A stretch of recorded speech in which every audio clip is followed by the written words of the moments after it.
elegant president, no other person than engineer Fumila Ojelade, FNSC. So she gives her a welcome speech. Thank you. The chairman of the conference planning committee, Engineer Inebon Usoro, and the technical secretary and chairman of the technical team, and my immediate past president, Dr. Felicia Gubata, and everyone who is online. I appreciate you very much, and I thank you for joining today. All our panel sessions, our technical session coordinators, and those who are going to deliver papers. Thank you for making this conference live. It's the first ever virtual conference by any engineering body in Nigeria, and APWEN is immensely proud of this and immensely proud of you people who have made it happen. As we go into these technical sessions, as the technical secretary has told you, everybody will be in their own rooms, and I wish you a very fruitful deliberation. You have come to listen to something because you know that you have something to gain. Please make it worth the while and worth your time. Thank you and have a good day. Thank you so much, Digital President. And shortly, let's welcome our chairman, the digital chairman, first digital virtual physical conference, in order person of engineer Dr. Ini Usoro. Please, Ma, you're welcome. Unmute yourself and. Good morning, everybody. Welcome to day 2 of our conference. And like you have all seen, day 2 is all about technical session where we continue to learn. Like you know, you stop learning when you die. As engineers, to add value to ourselves, learning is a continuous process. Today, like you've rightly been told by the technical secretary, we have loads of papers, and each of you has chosen the room which you desire to be in to listen to what the various presenters have to say. And all I would have to say here is that you're all welcome. Please gain as much as you can. The floor is open for you to ask all the questions, critique, and suggest the way forward. We are all here to learn. No one knows it all. And on that note, I just have to say thank you so much. You're here for day 2. We have day 3. We have day 4. It's a load of activities to enhance us as individuals and make us better engineers. Welcome once again to day 2. Thank you very much. Thank you very much, Ma.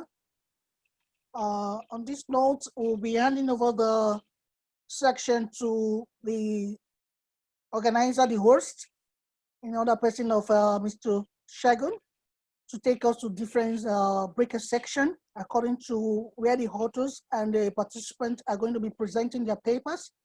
So please, the chairman and the rapporteur for all the rooms should kindly do what we call adjustment of the time. Should kindly do what we call adjustment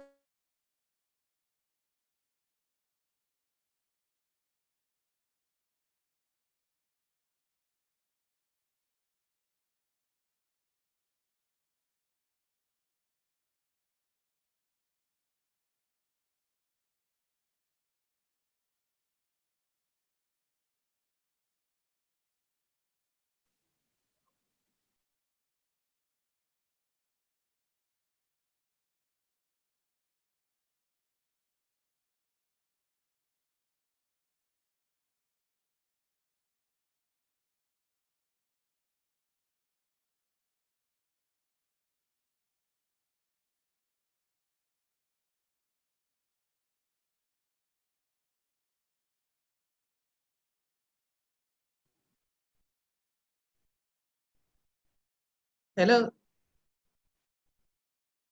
Is anybody still hearing? I can hear, but I don't know what went wrong. Okay, because I can't hear Imade again. I just Yeah, want to recognize the presence of past president of NSC, Engineer Demola Olorunfemi. Is online. Oh. Thank you, sir, for joining us. We appreciate you greatly for always joining us and supporting us. God bless you, sir.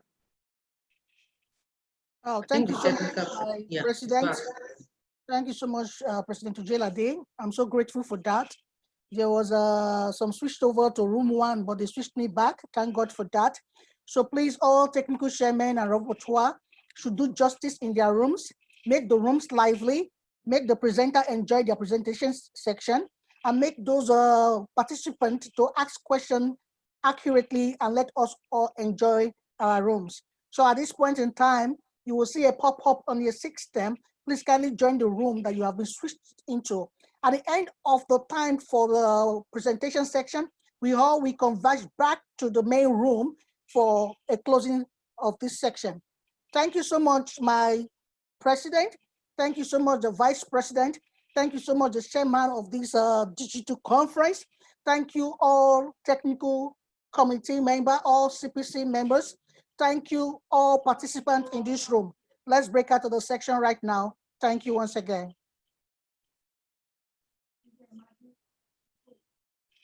So please, everybody's going to various sections except those coordinators that will be moving around.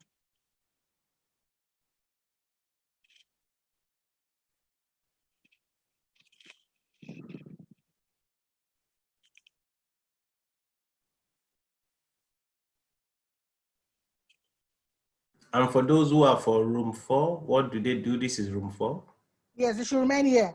So, and Engineer Nina and Engineer Mokai will be the host of room 4.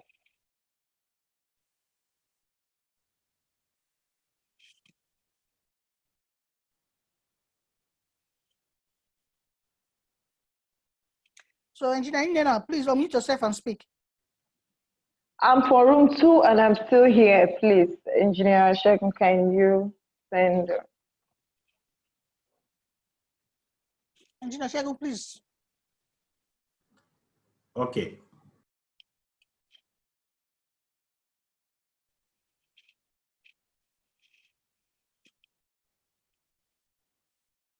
So Engineer Nina and Engineer Mokai, you can take over this section. This is room 4. This is the student platform.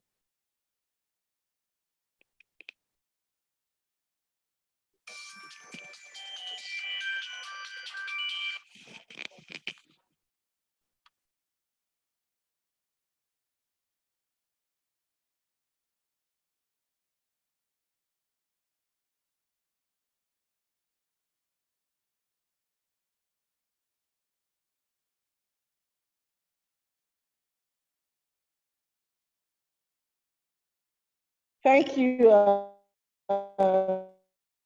Mr. Engineer Shegun. Can you unmute Umuke, please, because I'm using the system. I'm sorry, I didn't get that. Engineer Umuke,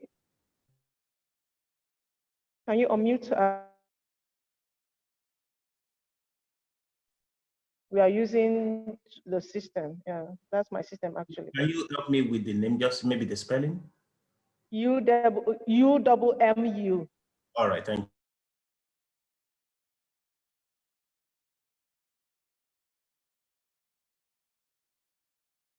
He makes you a co-host. Thank you so much.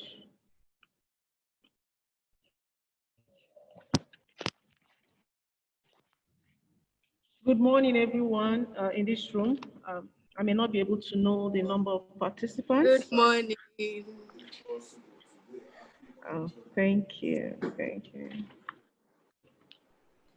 Okay, we kickstart. The first speaker is going to be Engineer Ini Usoro, and she'll be speaking on the etiquette. But before then, I want the coordinator of the Young Engineers and Students Forum to give citation of all the presenters in this room. So help me welcome Engineer Umuke Tajo. Thank you. Good morning, my president. Good morning, past president, vice president, chairman CPC, members of APWEN, and young engineers. My name is Engineer Umulkair Mukhtar Tajo. I want to read the citation of our great engineer Ini Usoro, FNSC, MNI, DBA. Engineer Ini Usoro has been an engineer for 35 years.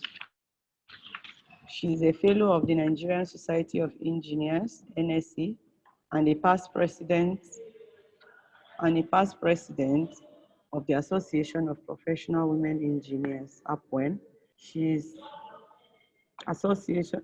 is also affiliated to the Society of Women Engineers, USA, Nigerian Institute of Highway and Transportation Engineers, the Nigerian Institute of Management, and American Association of Civil Engineers, to mention a few.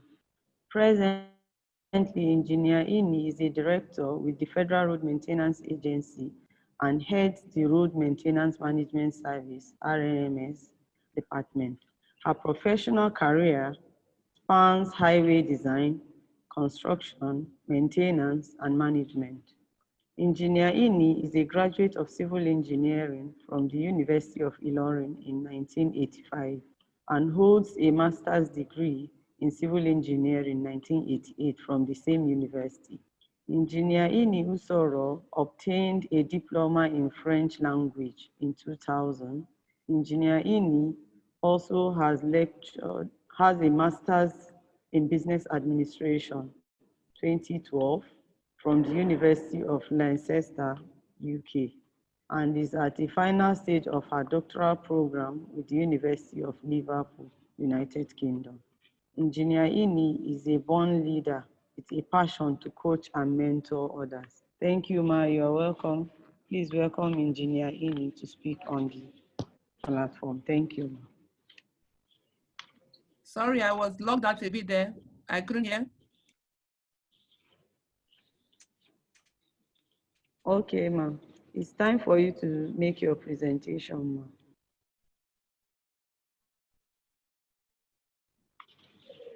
Ma, you can speak.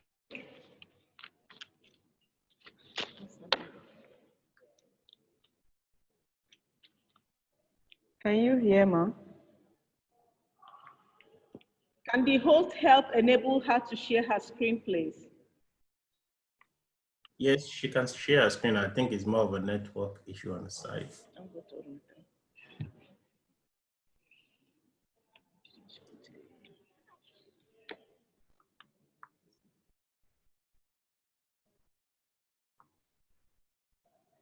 If you can hear us, ma'am, maybe you can just put off your video for a moment. Pending the time your network is stable. I think she's out now, so we might have to wait for Ailito to join again. Okay, while that is happening, we're trying to share something, a citation.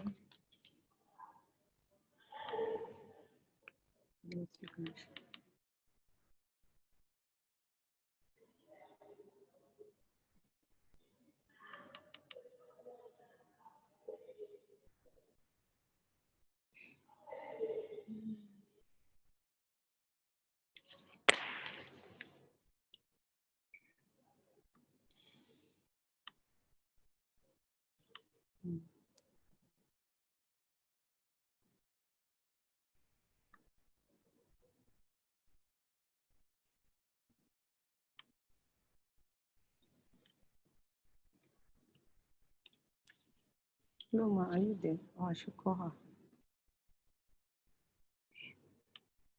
So that she should tell me if something is wrong. So she's back online now. Okay. Okay. Sorry Ma, about that. Yeah, no, I think it might be better. I tried sharing once and it didn't go through. And then do you want to share for me or I should? Okay, let me try it one last time. Okay, you sent it to me, isn't it, ma'am? Let me just try it one last time. Well, share it. It was a network. Yeah, I think I'm getting it. Okay. Can we see my screen? So, Yes. Yes, we can see. Okay. It's all about, I'm trying to get it, but it's all about etiquette for engineers. We all know that as we climb our corporate ladder, every action comes under scrutiny. The way we talk, the way we walk, how you dress, your table and social manners, the way you relate with your clients, co-workers, the way you address people, our body language, even something as small as phone etiquette when in a meeting. These little things add up to define who we are, and it makes a big difference in our career. For us as engineers, at the higher echelon of society and role models, our conduct, or our misconduct rather, could spell disaster. So my goal this morning is to highlight those areas that we can enhance who we are as individuals. I've divided my talk this morning into three. I'm going to define etiquette, which goes out as our codes of ethics, which I will not dwell into because you can pick that up. They are standardized anywhere, but I'll just mention it a bit. And then I'll talk about communication, which is the sole, root of all things we're talking about. When you talk, that's how you communicate. How do we get messages across? Then I'll touch a little bit on dining etiquette because we take a lot of things for granted, but people can define who you are just looking at how you present yourself on a dining table. So first things first, I have here, what is etiquette? And it's defined as rules of acceptable behavior. The rules and conventions governing correct or polite behavior in society in general, or as the case may be as we're talking today, being specific about a professional group. What's acceptable behavior as an engineer? What do we allow? How do we want to comport ourselves?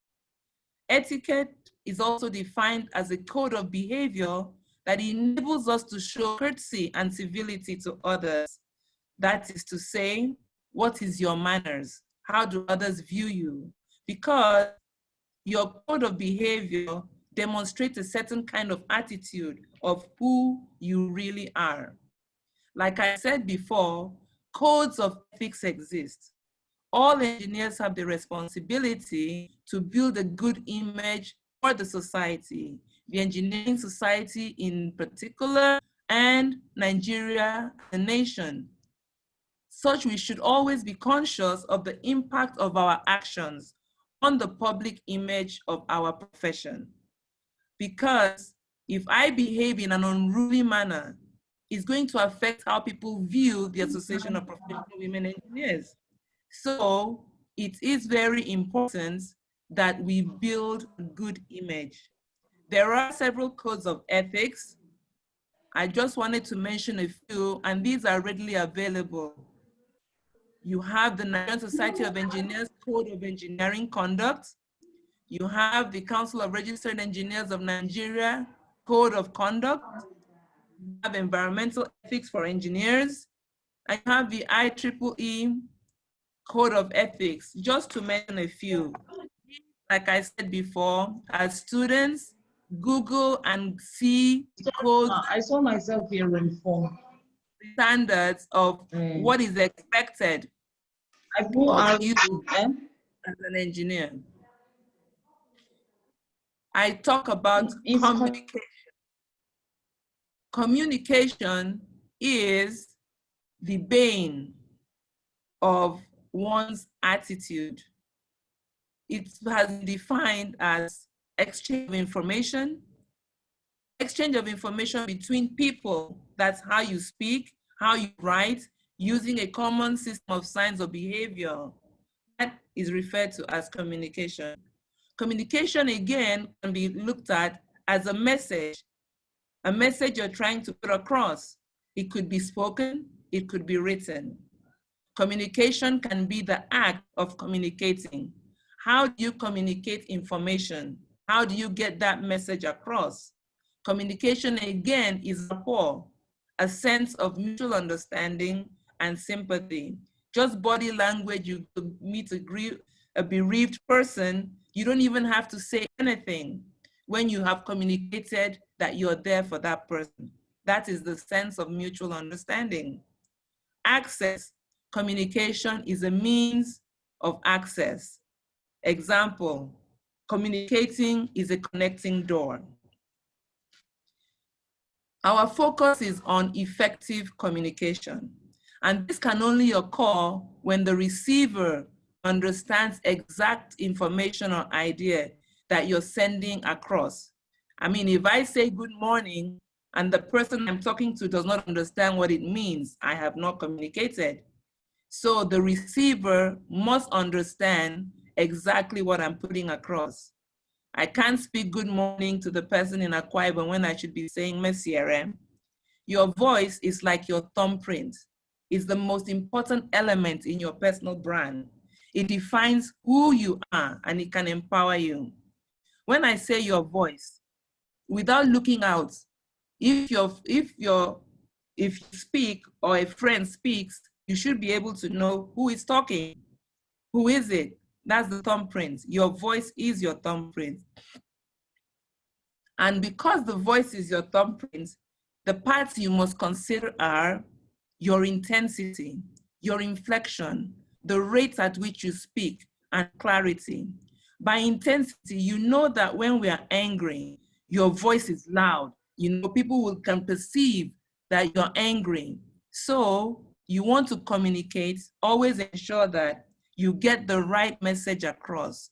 Your intensity should be such that it reflects your mood at the time. And when you speak, don't make it so monotonous, especially if you're presenting a speech or talking.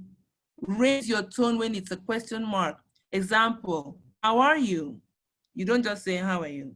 No, they must know that it's a question wanting an answer. The rate at which you speak, because you want to get that message across, you're trying your best to speak at a rate that the person, like I'm talking now, I'm trying my best to ensure that I pick and say each word clearly for you to understand. I don't run through it as if I wanted you to say something, because by so doing, I'm not getting the message across. It has to be clear. There are nonverbal behaviors of communication. You have eye contact, you have facial expressions, you have body gestures, like you're talking and you're moving your hands. You have posture and body orientation. If this happened to have been the time that we had face-to-face communication and I'm delivering this paper, I can't be slouched or seated somewhere in a manner that makes one already feel that I'm lazy. The proximity also matters. How close are you is a mode of communication. Much of our message is always nonverbal, so we must watch the way we dress. You must watch your hygiene. You must watch your manners. By saying nonverbal is the fact that if you wanted to come for this conference and it was a face-to-face, and you came out in jeans and probably a ruffled shirt, already somebody is asking and wondering that who is the person? Why is I mean, you're not just serious. Your hygiene, you can't move about smelling. You must show off as if you're the kind of person you want to be addressed as. And that's why in nonverbal communication, there's always this statement: you are addressed the way you dress. That's because our appearance, our courage, and poise speaks volumes about our person and the profession we represent. According to Albert Haradian, your personality rating is as follows. He stated, if somebody is seeing you for the first time, they are going to take your appearance 55%, meaning that the person I'm looking at, I've never seen before. I'm going to rate the person immediately. And my rating by visual version of rating that person has already taken more than 50% of how I want to characterize that person. The next most important thing is your vocal characteristics. I don't know the person. The person opens his or her mouth to speak. Is he speaking in a manner that gives the person respect? How? What was the intensity? What are the characteristics of the person's voice? And like we said, content then, it takes a minimal 7%. So whatever you said, it doesn't need to be intelligent if the other factors, appearance and vocal characteristics, were high up there. They may not need to know what you really have said to rate you as a person of respect and dignity. Thus, your posture and poise should always, I repeat, your posture and poise should always command respect and dignity. And for you to command this when you open your mouth, good manners is all that it takes. Endeavor to always be polite and courteous. By showing those around you that you're considerate of their feelings. Such small details as thank you, I'm sorry, excuse me, please, you're welcome. These are small things that you can, anecdotes that you can add to your person that rates you way there as a person with good manners, a person with poise, somebody whom you're supposed to respect. So that summarizes nonverbal considerations. But like I said, there's so much to take into consideration in communication. We've spoken about the nonverbal, we've spoken about the manners, and now I just want to touch on written communication, because as engineers seeking jobs, working in our offices, that is the mode that we always relate to.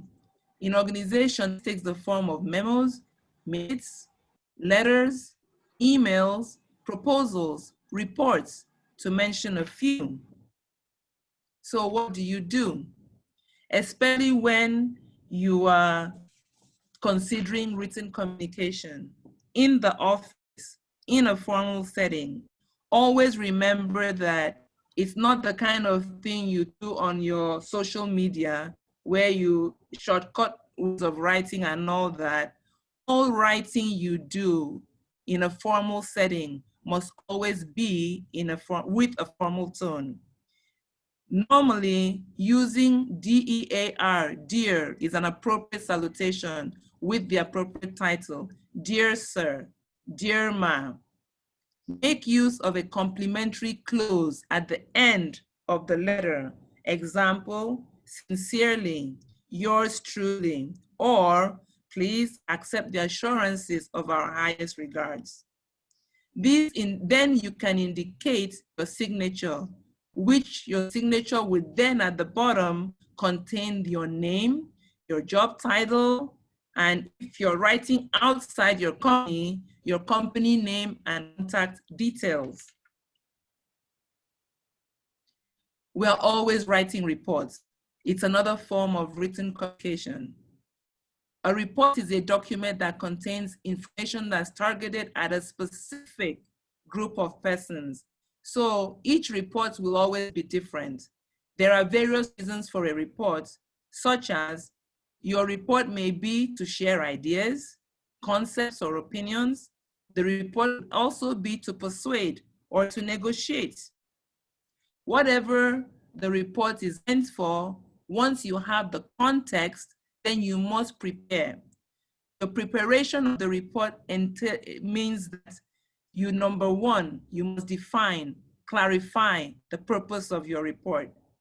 Secondly, you must define and identify your audience, because you're going to be speaking to them. So you must be preparing the report in line with those who want to receive the report. Remember, communication said what goes out must be understood by the receiver. You then think about the source and organize your relevant information. Determine the tone and format of presentation once you identify the above three. Then you settle down, compose, and orchestrate your report. You determine the mode and timing of circulation. I just have a summary of what normally is considered in reports. And we have the title page, table of contents, executive summary. This executive summary always comes up as a quick overview of the report's key findings, often written as bulleted or numbered list, because whomever you're sending the report to may not want to go through the whole report and should be able to know the summary of what is inside that document. You have the methodology that explains the procedures and methods you used, and then you now go straight into the body, which you introduce the main subject, you discuss it, and break down your results before you conclude. They've always remembered that you should end with recommendations, like a summary of the conclusion, the recommendation section, and all the rest. And if it's a lengthy document which you don't want to put all the supplementary research materials, you create appendix. Also, depending on the nature of your report, it's always good to authenticate what you've done, attaching your bibliography, which is a list of the citations you had used inside your report, sources, or whatever it is that you used to make your report. This validates the source of your information. Having said that, I just want to remind you that communication in the 21st century is so vast. You have communication through the telephone, which has its own etiquette. You have communication through email, which the etiquette is different. Even that's a voicemail or a business meeting. What I've just done here is to mention the, general view of communication. However, I'm going to go in a little bit into dining etiquette, and that is, how do you communicate on a dining table? What do you do? And on dining etiquette, I'm just going to go straight to a drawing so that it's easier for me to just get the message across. We can always do this more in depth, but this is just an overview for everybody to understand and have an idea of what you need to do to add on to yourself in terms of etiquette as an engineer. So here we have a typical placement for dinner. As you can see, you have the goblets, the wine goblets on your right, and the bread spreader to your left. Now, solids are on the left and liquids are on the right, above the knife and spoons, as you can clearly see in this diagram of what we have here. When you want to start eating, you use your silverware from the outside in. If you see utensils that are placed across the top of your place setting, save those ones for dessert. Now, which ones do we have as silverware from outside?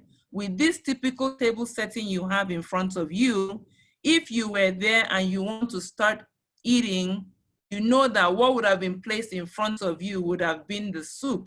So you are going to either pick your soup spoon, or if you were one that prefers salad cold first, you will start with the salad fork. So that's what we mean by use silverware from the outside. Soup is usually the first course. And if you must take your soup using the soup spoon, you sip from the side of the spoon. So you're holding your spoon. Unfortunately, we can't do much of a practical example here, but you're holding your spoon, you know, and the front of the spoon is horizontally across so that you're sipping from the side of the spoon, not the front mouth end of the spoon. You're sipping from the side of the spoon. Remember, once a utensil has been used for eating, it never again touches the tablecloth. It only goes to the china. So once you finish, always put it on a bowl, on a plate. Don't take it back to the table. And if you must remove, like I'm saying, if you must remove something from your mouth as you eat, take it out the way it went in. If it was a fork that you used to put that stuff in your mouth, use a fork to remove it. If it was your finger, in terms of finger food, it is only then that you can use your finger to remove what had gone into your mouth. If you must remove something from your mouth as you eat, take it out the way it went in. Then, at the conclusion of the meal, you will always place your utensils in the 420 position. 420 is at the time 420. Where is that? That's towards the lower part, which you would have been calling that maybe, it's not, that would be like southeast. Yeah, that would be like southeast down there. So it's 420 position. That's where you place your two utensils when you finish eating, because that's when the waiters know that you have finished that meal. And then you place your loosely folded napkin on the table just as you stand to leave, not before. So that, in a nutshell, sums it all. We've tried this morning to talk a little bit on etiquette, looking at the definition. Then we moved to communication, where we talked on the nonverbal, talked on good manners, and then written communication. Finally, we decided to delve a little bit into dining etiquette, just to give you an idea of what is expected. In a nutshell, your attitude sums it all. Be positive about yourself and the ability to accomplish any task you set your mind on. All these things I have touched a little bit on, you have to go back and look into it deeply, because practice makes perfect. Persist on adding value to yourself, and please, never, never should you accept mediocrity. Thank you very much.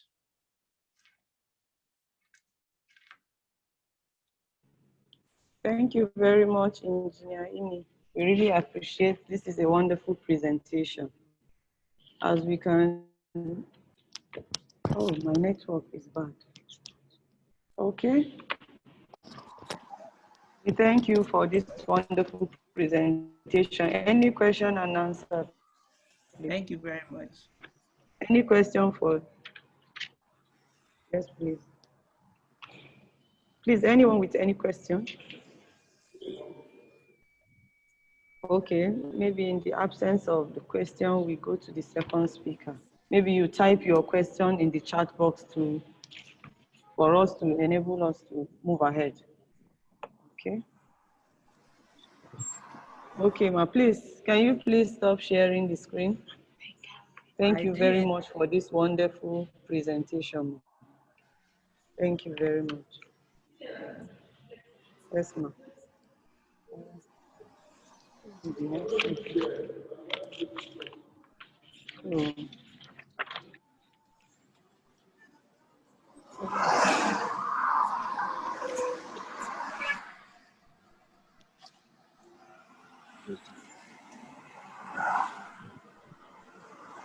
Ma, kin kira bayo.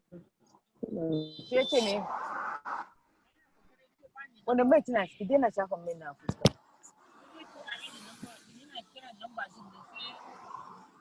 Ki shafa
I'm trying to get my slides up. While we are doing that, I hope Engineer Bisola Tanda, you are getting ready because you're taking after my presentation. My president, my VP, past presidents, members of APWEN, students, young engineers in the house, you're welcome.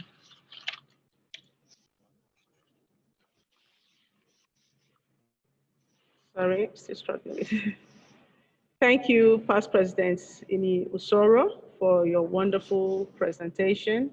It's apt, and I'm trying to control myself and my manners in this presentation because I know naturally I speak fast, and I'm not here to speak fast. I'm here to communicate, and that is what I'm going to do now. I want to communicate. Okay. This topic is on preparing to meet the industry need and entrepreneurship nugget. They are two lumped in one. And I know that a lot of us, students and young engineers, we may be finding it difficult to understand what this means. In a nutshell, meeting industry needs from where you are, you should be able to ask yourself some questions. Do I have what it takes to meet the industry town and gown? That's a program that the president is so passionate about, you know, and we're having it tomorrow. So you get to know more tomorrow. But today, we're just trying to give you little nuggets on what it's all about. Can you hear me? Am I clear enough? Yes, very clear. Thank you so much. So in preparing yourself to meet the industry needs, what are you doing and what have you done? The courses you are taking in school, are they able to help you meet your passion or the industry you're vying to, your career path in a way that you want it to go? Are there things you need to upgrade yourself, especially now that we've been down for months, almost 6 months before the nation opened the economy, so to say? What have you been doing within those 6 months? Now we are in the new normal. Things are not the way they used to be. We are having a conference virtually and the whole world is seeing us and hearing us. This is a new normal. This is an invention, this is creativity. So I'm asking right now, for those of us that are listening, what are we doing different?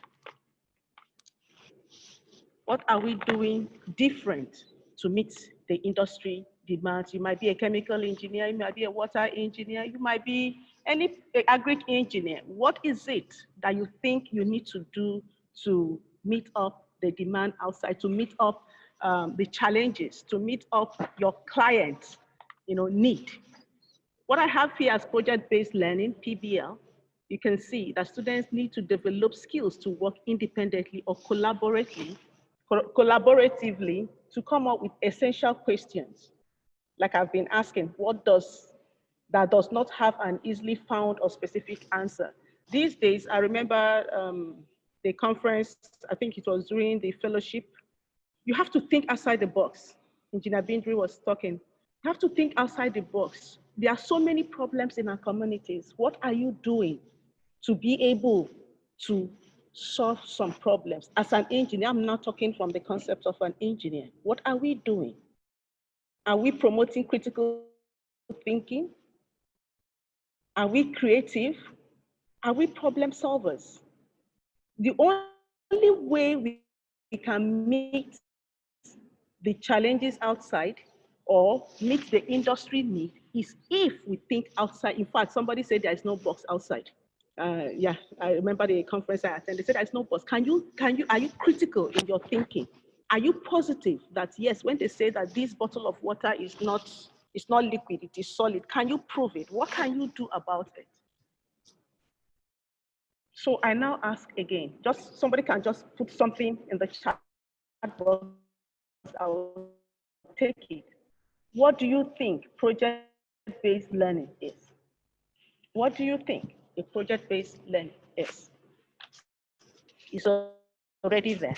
Students need more real-world. Koren had a program, I think early this month. It was called outcome-based learning, yes. Outcome-based learning, so that whatever they are teaching in school should basically meet what is needed. We can't be using ancient and modern textbooks and we expect our students to be doing the needful or to meet the future. It's not possible. We cannot be using late machines. Like yesterday, we heard that you go to school, that's from Engineer Walu, if you were here, saying that they went to school for accreditation and some machines are just there, not being used. And by my side, somebody here physically said the late machines are there and the technologists are using it for their own personal businesses. It's not supposed to be. The students from where I went to school in ABU, we had the opportunity to meet these technologies to put us through. So I ask you students and the young engineers here, what are you doing? Is it you just use your phones 24/7? What are you doing with that phone?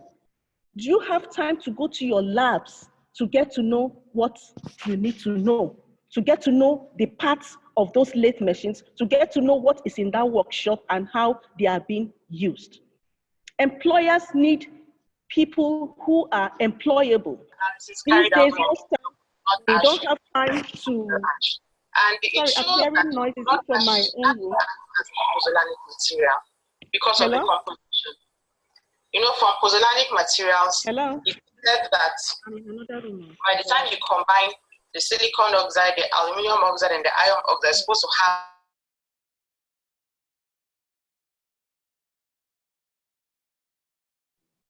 Engineer Nana, please unmute yourself again.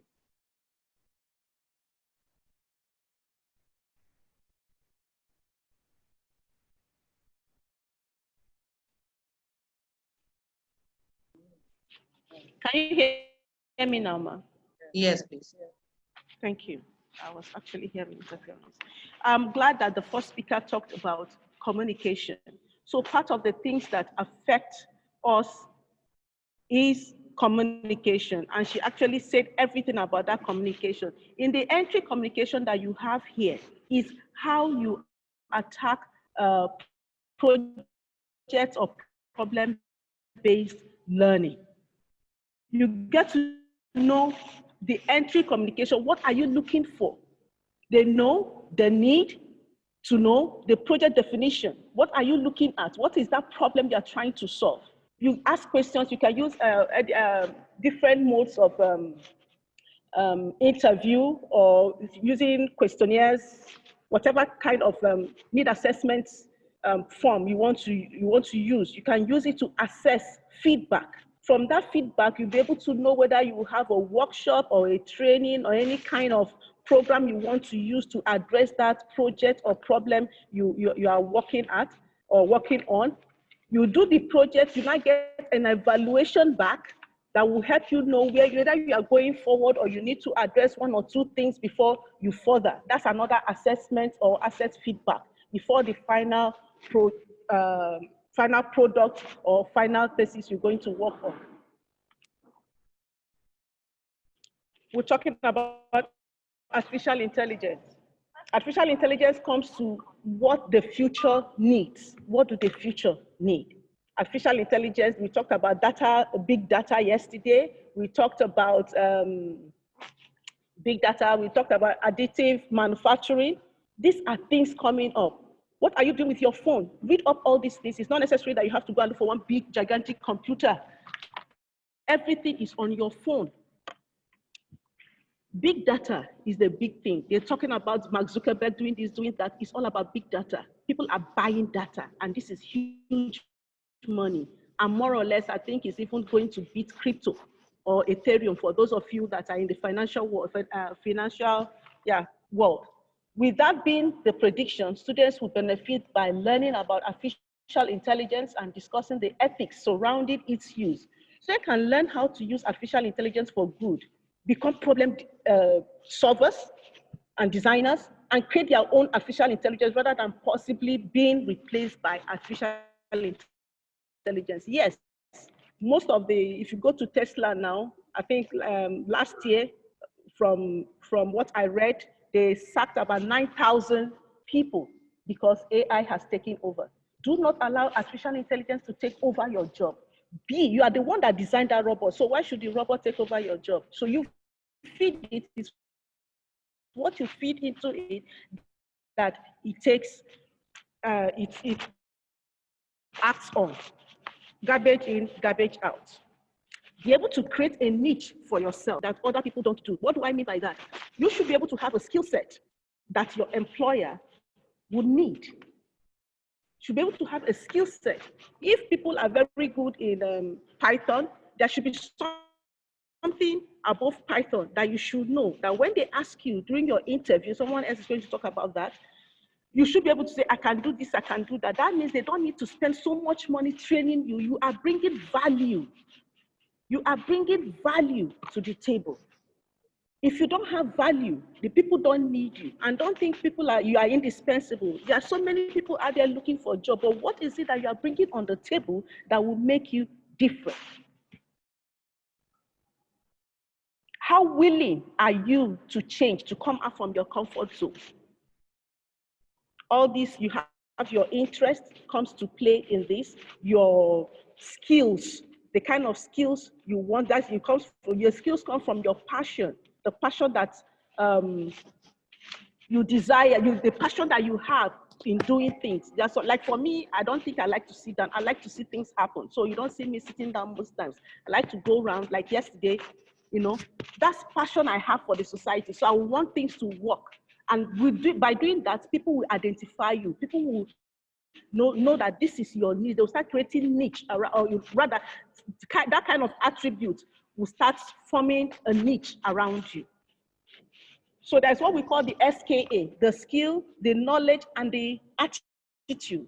These go hand in hand. If you have the skill and the knowledge without the attitude, is zero. If you have the knowledge and the skill, zero. But you have to have the attitude, skill, and knowledge. All of them must work hand in hand for you to get to where you want to be.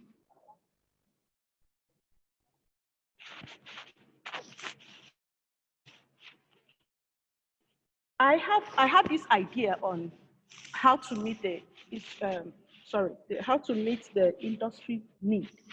I discussed with a prof in my school. I remembered, if you are having a course, say, let's say soil mechanics. Soil mechanics, you really need a geotech person on site to really come to the school to teach. So what do you think should be done? I suggested, if we have the course for 1 or 2 months, the last month we should have somebody that is live on ground in the industry to come and show us what is being obtained and take us to site. That is my own. That is my thought. And by the time I left school, they were already doing that. And students, if a lecturer is teaching something, it's possible for you to relate with what is being taught. Now, some people, private schools, yeah, if you're in engineering, you start with your AutoCAD. But you find out that today, as we speak, some people are in the NYSC. So how do you think these people will meet the industry need? It's not possible. But you have to make a conscious effort to update and upgrade yourself. I said update and upgrade yourself. You can meet your friends. It's not every 24 hours they are with their computer. You can meet them to use. Sacrifice now before it is too late, especially now that you are young, because the time will come, you may not be able, I say you may not be able to meet the demand outside. So I want you to come with us as APWEN goes in this town and gown mission to reach out. We may not reach everywhere, but as much as we can do, we want you to be on board to participate. Bullet 2 here says, schools collaborate with local experts, business, community centers, and other organizations to give students an opportunity to apply the content they are learning in the real world. This is exactly what it is. These opportunities foster students' agency. Students' agency informs students about local and global issues and facilitate a personal investment in their work. Fine. During the COVID, I like giving examples. During the COVID lockdown, I had this United Nations training on climate change, very rigorous. You have to read and read. Assignments have to be done. Pick it from anywhere. So everything you give or write on with real-time videos and pictures, because they will confirm. It wasn't easy. But by the time I was done, I realized we even had, I think Nigerians were about 20 something out of 370 something of us that participated. Because our lecturers or facilitators were people that seasoned in the field. And that helped me understand how I'm going to run my BTG, that's the Bridge the Gap, when it comes to climate change. How the students can actually relate the kind of problem I think I can solve. I'm not going to solve the whole world's problem, but I can pick something out of it and run with it. And I ask you again, what is your passion? What do you think you can do? How can you upgrade yourself? How can you upgrade yourself? What are the tools you do? What are the tools you need to upgrade yourself? I know that the past president of NUESA is here. The present president of NUESA is here. And we talk. I've told them they have to go outside the country and do their masters. And they have good results. So why should they be here? Let them go out there, get what it takes, come back, and let the world know who they are. Let Nigeria know that, look, we have these people and we can do more. Let's use local content to change our lives. In Finland, they use creativity and creative thinking to study. In the first 7 years of your life, or 7 to 18, you should be able to speak at least 3 to 4 languages. What are we doing in our Nigeria? Our outcome-based learning, how is it churning out today? It's more of helping us to know what to do, basically. So bridging the gap between the academia and the industry. We think APWEN will do something about it, and I'm sure the president will be able to, because we need to drive the policy. We need to be part of the policy makers. We need to be the one championing it, whether we like it or not. We need to. We need to be at the forefront to change this. Outcome-based learning is the best way to go. Everybody cannot be, first class, but we know what we need and we know how to get it out from our children, because we are mothers and we'll be able to know or direct and guide our children how they go, and be able to see those skills and channel it properly the way it should be. And the other part of the presentation is the entrepreneurial skills and courses. Well, we talk about entrepreneur. Everybody thinks entrepreneurship is go buy and sell. Not really. We can have these attributes even while we are in school, even while we are waiting for jobs. Why? You have to bridge the gap. You have to pay your bills. You have to help your parents. You have to help your siblings. So what are you doing with that passion you love so much that is different from education, going to school? What are you doing with your emotional learning, your social emotional learning? What are you doing with the skill? Some people know how to talk. What have you turned that talking, as a passion, into something that will put money in your pocket and give value? It's not just buy and sell. It's not just giving out, getting money, but what value are you?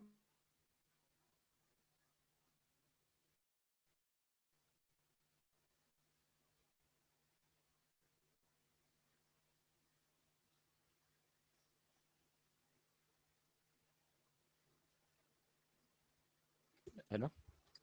Hello? Putting An fara da jimawa a that people are getting.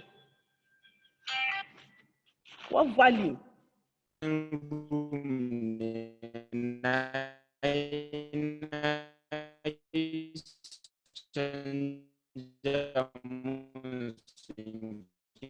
Kuma da ina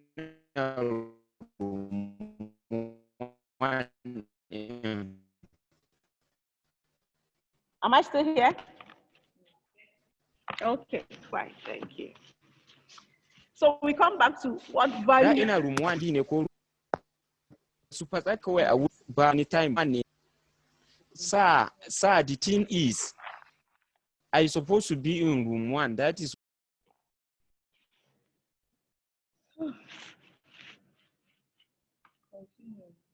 I can continue, but okay. Are we back? Sorry, the network. So I talked about entrepreneurial courses that will foster critical thinking, problem solving, and time management skills, as well as lead to benefit others.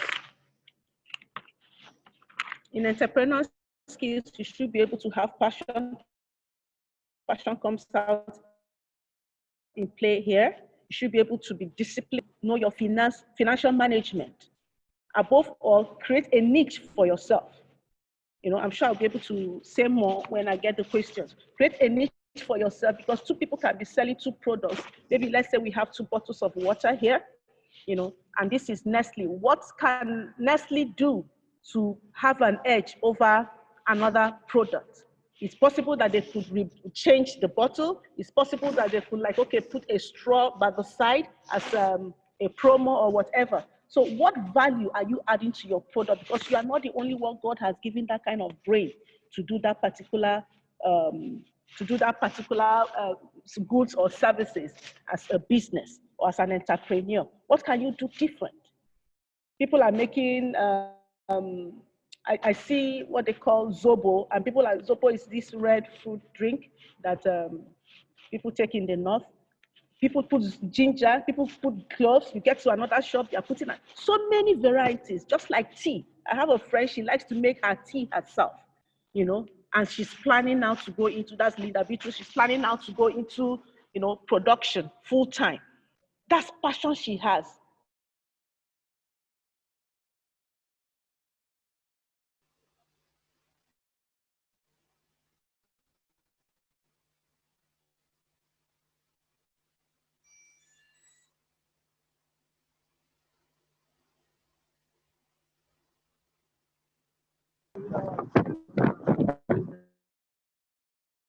Went to Meduguri, they gave us tea. The kind of tea they gave us, I've never, I took it only in Linda's house.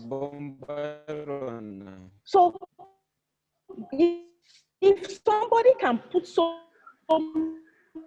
much into doing that, imagine the outcome.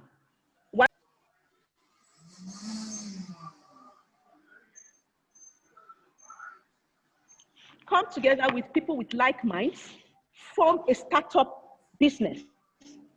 Ask questions, have a mentor. Don't just jump into a business like that. If there's a business you have passion for, ask people who are already in it. Yes, some may not tell you, but look at what they are doing. Follow up diligently in what they are doing and be able to pick 1 or 2 things. Of course, if you come to us, we can guide you.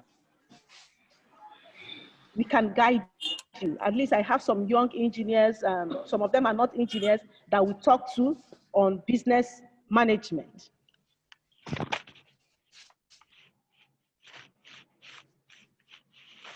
Entrepreneurship nuggets.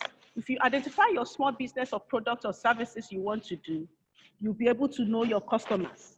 Because if you don't know your customers, there is no need starting up your business. You'll be able to identify who your customers are, identify what they need, how you're going to put value on what they need and get it to them.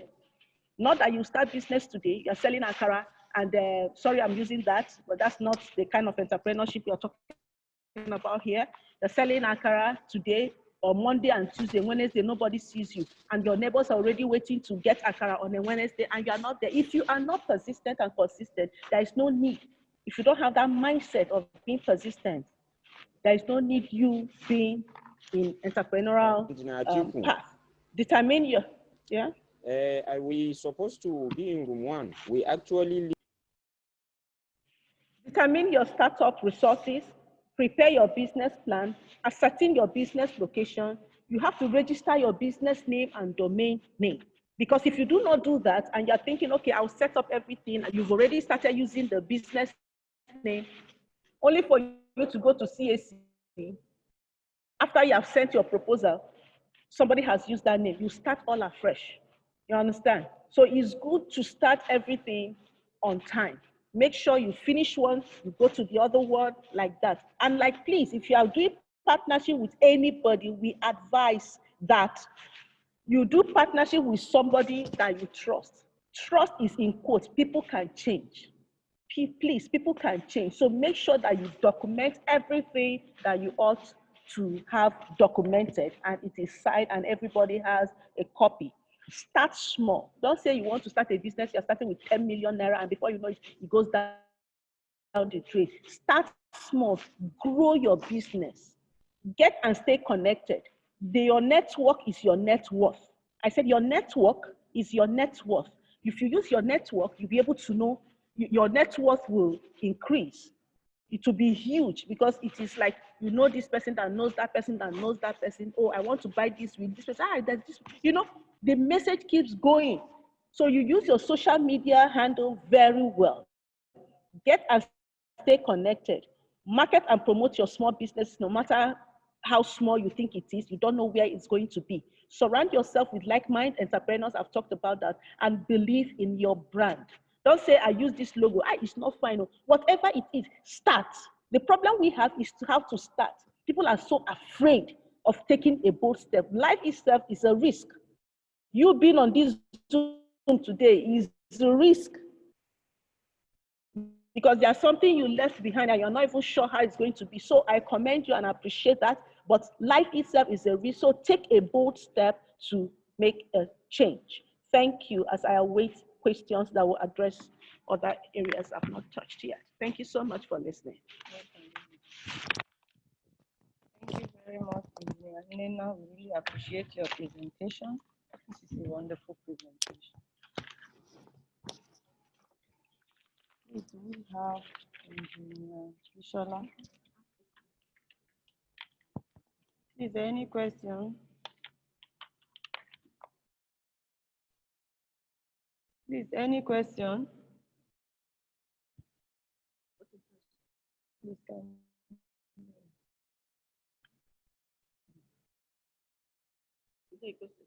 no. It says, please, can you assign me to R3? I'm having technical issues. So at this juncture, we're going to take Bisola, isn't it? Yes. So let me look for the slide. Okay.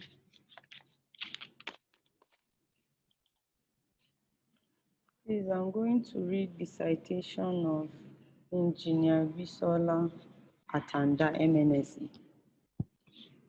Engineer Bisola Atanda, MNSE, had a BSc Computer Engineering from OAU Ile-Ife in 2004. Engineer Bisola has 14 years working experience in oil field industry as a completion engineer for the world's leading oil field service company, Schlumberger. Her current position now, she's the Chief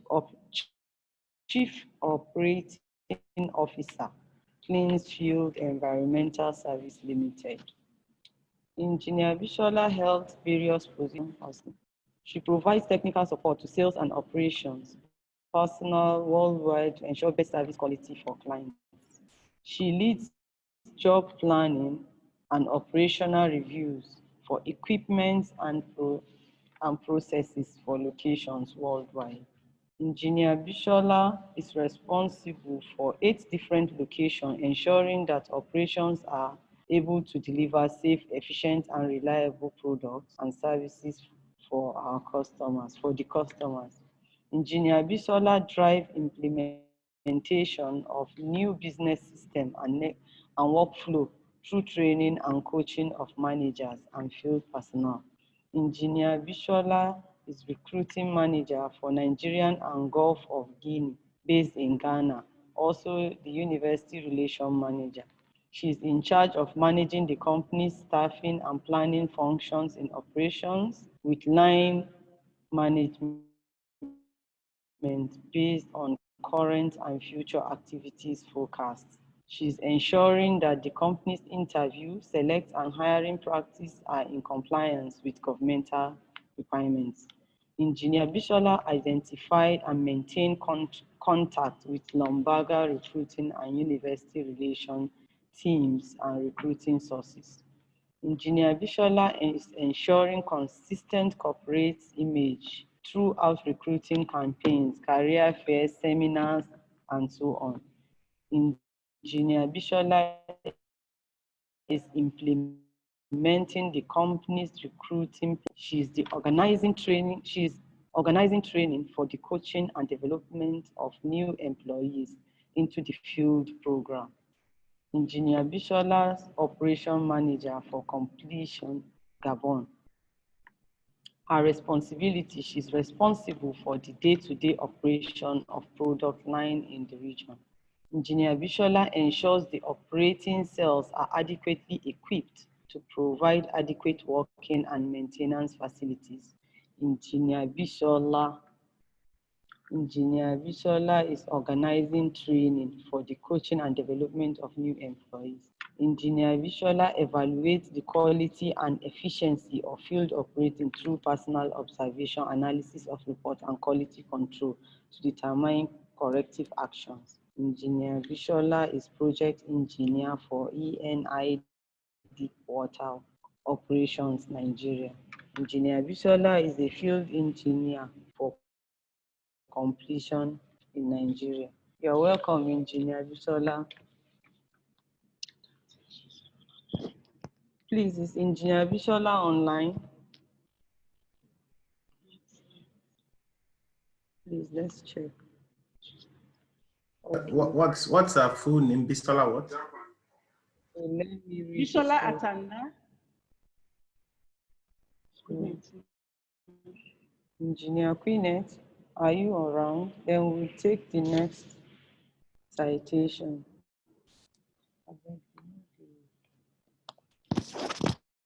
They are not around.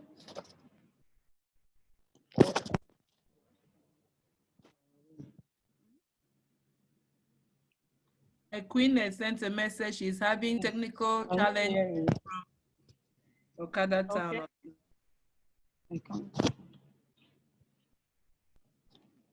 So what do we do now? Because Atanda is yet to enter because of the time difference. She was given 11:25. Okay, I think I saw a question. Someone was asking about email etiquette. I can answer the question while in another 3 minutes or so. Okay, ma, please go ahead. Okay, so we're asking about email etiquette, which I did not touch. But the email etiquette is, in terms of the etiquette we're talking about, that of the email would then be the principles of behavior, which one would use when writing or answering an email. The first thing that would come to mind is what's the code of conduct in this communication? And it would depend on who are you writing to. I'm going to focus more on your formal response to a formal email message, meaning that possibly you're communicating within an office space or an official place, maybe like the NSC or APWEN, let's example. So how you respond would reflect the type of person you are. So the first thing you would have to bear in mind is that you must have a clear subject matter. What is the message you're trying to get across, or what is the message of which you're responding to? And you will begin it with an appropriate greeting. You don't just delve into the subject matter. So possibly it would be, dear sir, or dear ma'am. Then we now consider the purpose of your email. You now know how to write your mail or your response or your request, assuming you wanted to inquire on how to become a member of APWEN. Writing to the APWEN president, so you would have a subject title. That subject title of the email box, you could now just say, request on how to become a member of APWEN. it goes to show that there is a clear subject matter, and you will now start with Dear Ma and make your query and whatever it is. You must always consider the purpose of your mail, watch your grammar, watch your spelling, watch your punctuation. And when you want to send the mail, be cautious about hitting reply all or copy everyone. You must be sure that you know whom you were directing the mail to.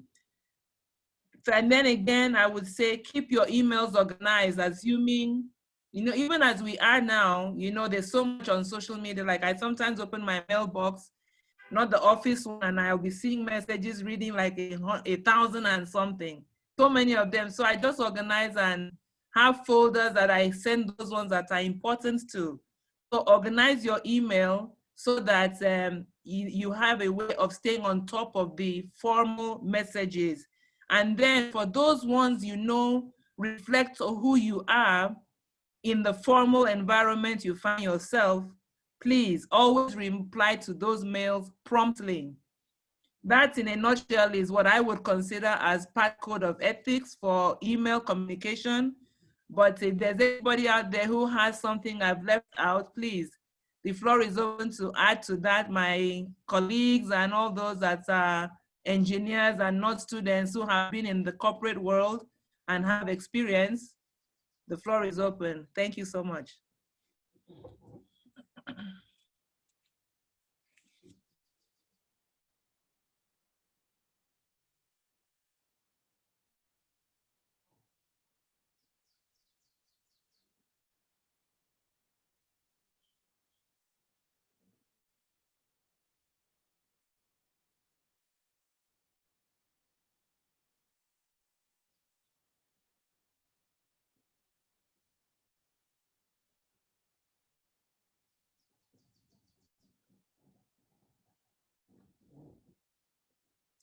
Is anybody there?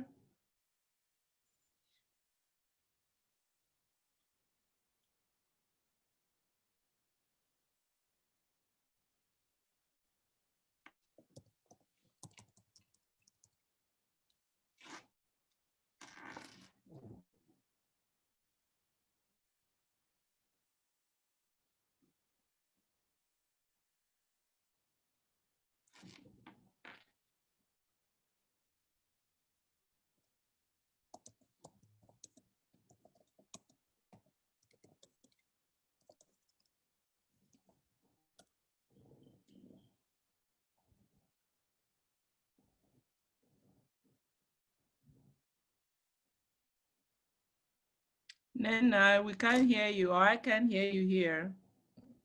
What's happening?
Can you hear me?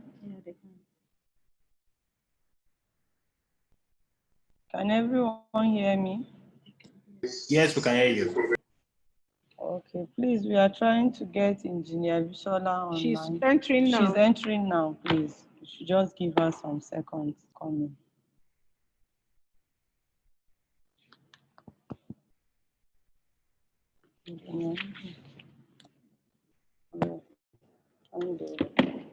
Any question or answer, ask her. I've read her citation. Do we have any question and answer on the past two presentation before Engineer Bisola comes all the way from US? The time difference is there, so please. Any question? You want to put it on the chat box so that I pick it up and answer, especially on the entrepreneurial skills, things you need to know. It's a huge topic, so you cannot finish it here.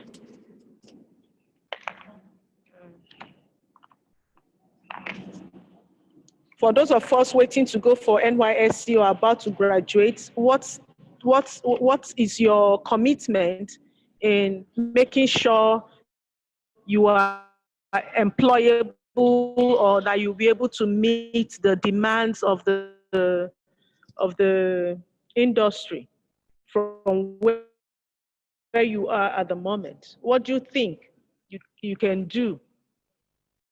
Or you have everything they need? Do you have everything the industry needs?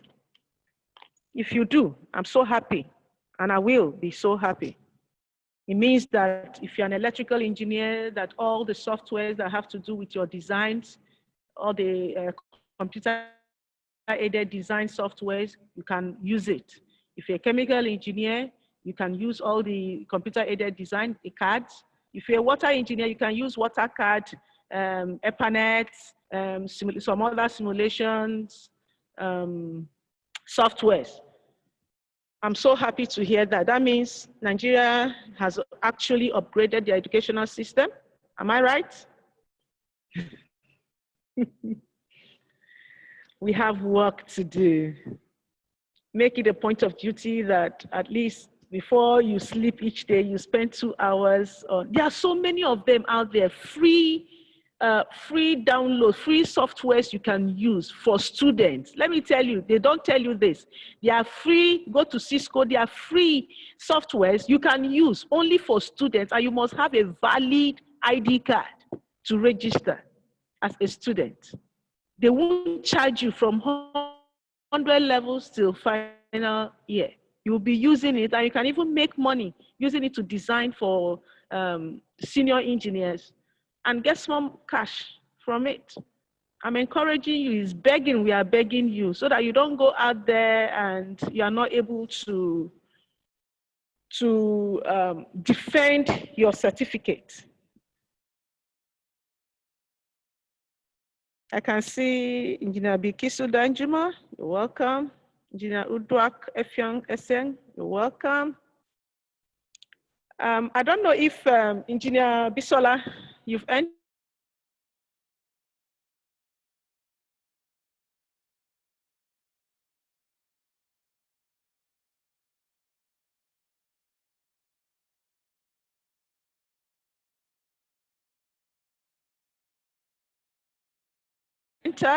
Let me check.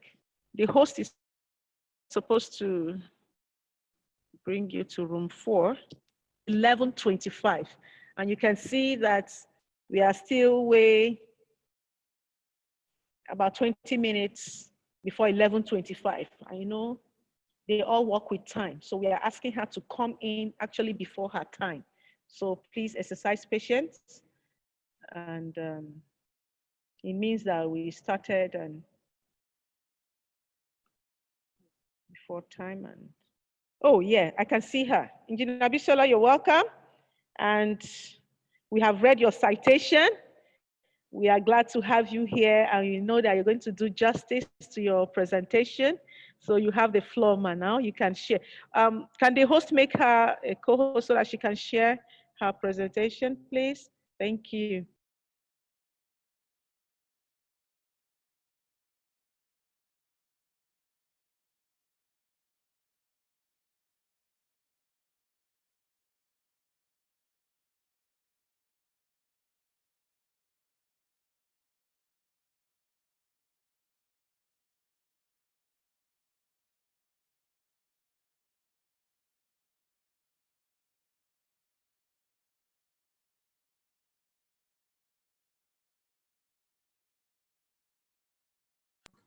So you can unmute yourself, Madam Bisola. Hello, good morning. everybody. Can you hear me? Yes, we can hear you. Okay, all right, awesome. Sorry, so let me, it says this will stop other people from sharing, so yes.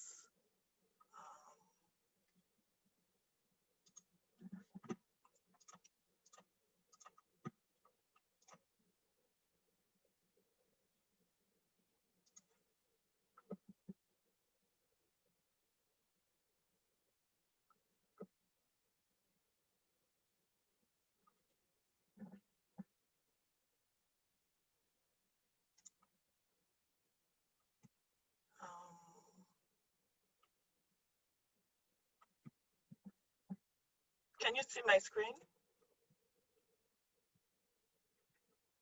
Yes, we can see your screen. Okay, thank you. Thank You you. for confirming. Yes. Okay. So good morning, everybody. I'm sorry, I think there was a mix-up in the time expected for me to be here, so that's why I missed the first couple of minutes. So apologies for that. So I'm here today to talk to you about. Sorry, for me to ask, who are our target audience here today? I was told it will be more of the students and young graduates. So that's where my presentation is geared towards. Am I correct in this assumption?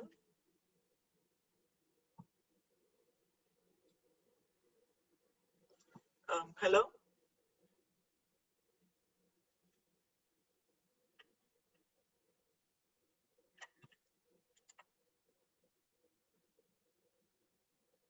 Hello, can you hear me?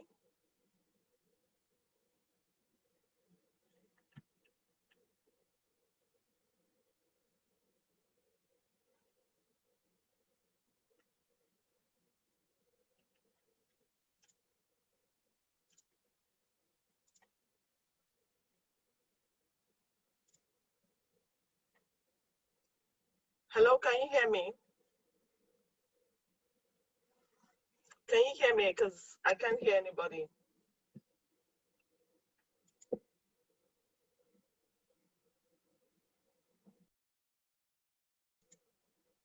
Hello, can you hear me?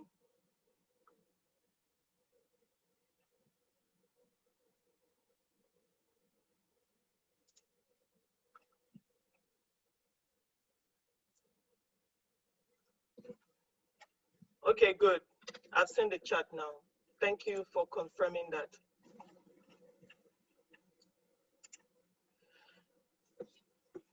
Okay, so my presentation today, thank you for confirming.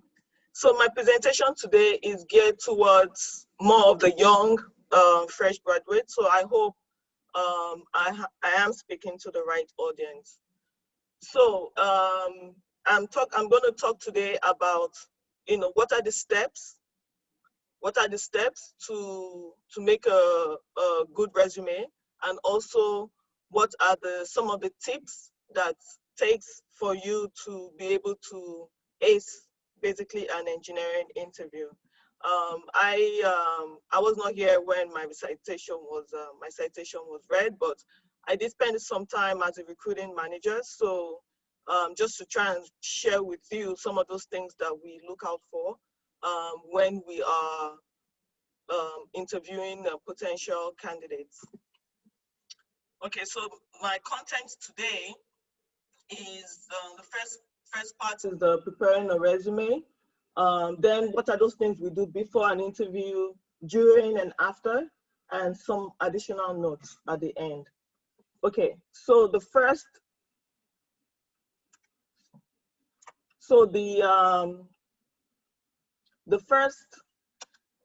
part of it is when we're preparing a resume.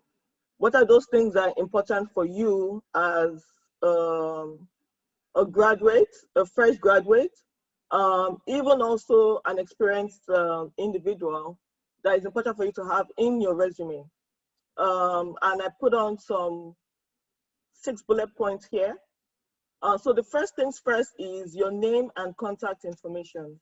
So we do find that sometimes we have a lot of people who have maybe phone numbers they used to use in the past and they no longer use. It's on their resumes, and you're calling, and you're getting you're not getting a very good, and you're not able to contact that individual. So it's important for you to have make sure that your resume is updated with your latest, not just the phone number, the emails as well. And when we're also putting on the emails, let's put on a little bit of professional emails, email addresses, because there's sometimes, for example, like when you're a student, you have some very weird and funny email addresses which you create on your own. And then you start to use it when you're trying to look for a job, and some of them are not really professional emails. So the advice would be, when you are out there trying to start a young professional career, to create an email address that is a little bit more professional, and so that when a potential employee is looking at that, it does not have a bad impression from the first glance. Then you should also have an online portfolio. What we mean by that is, LinkedIn is a very good resource. So make sure you have a good LinkedIn profile, and is showing whoever comes into that into contact with your resume is able to go in there and see a little bit more about you. We're living in a digital age right now, and so it's important for us to be able to have an online presence and a portfolio. You're able to market yourself pretty much.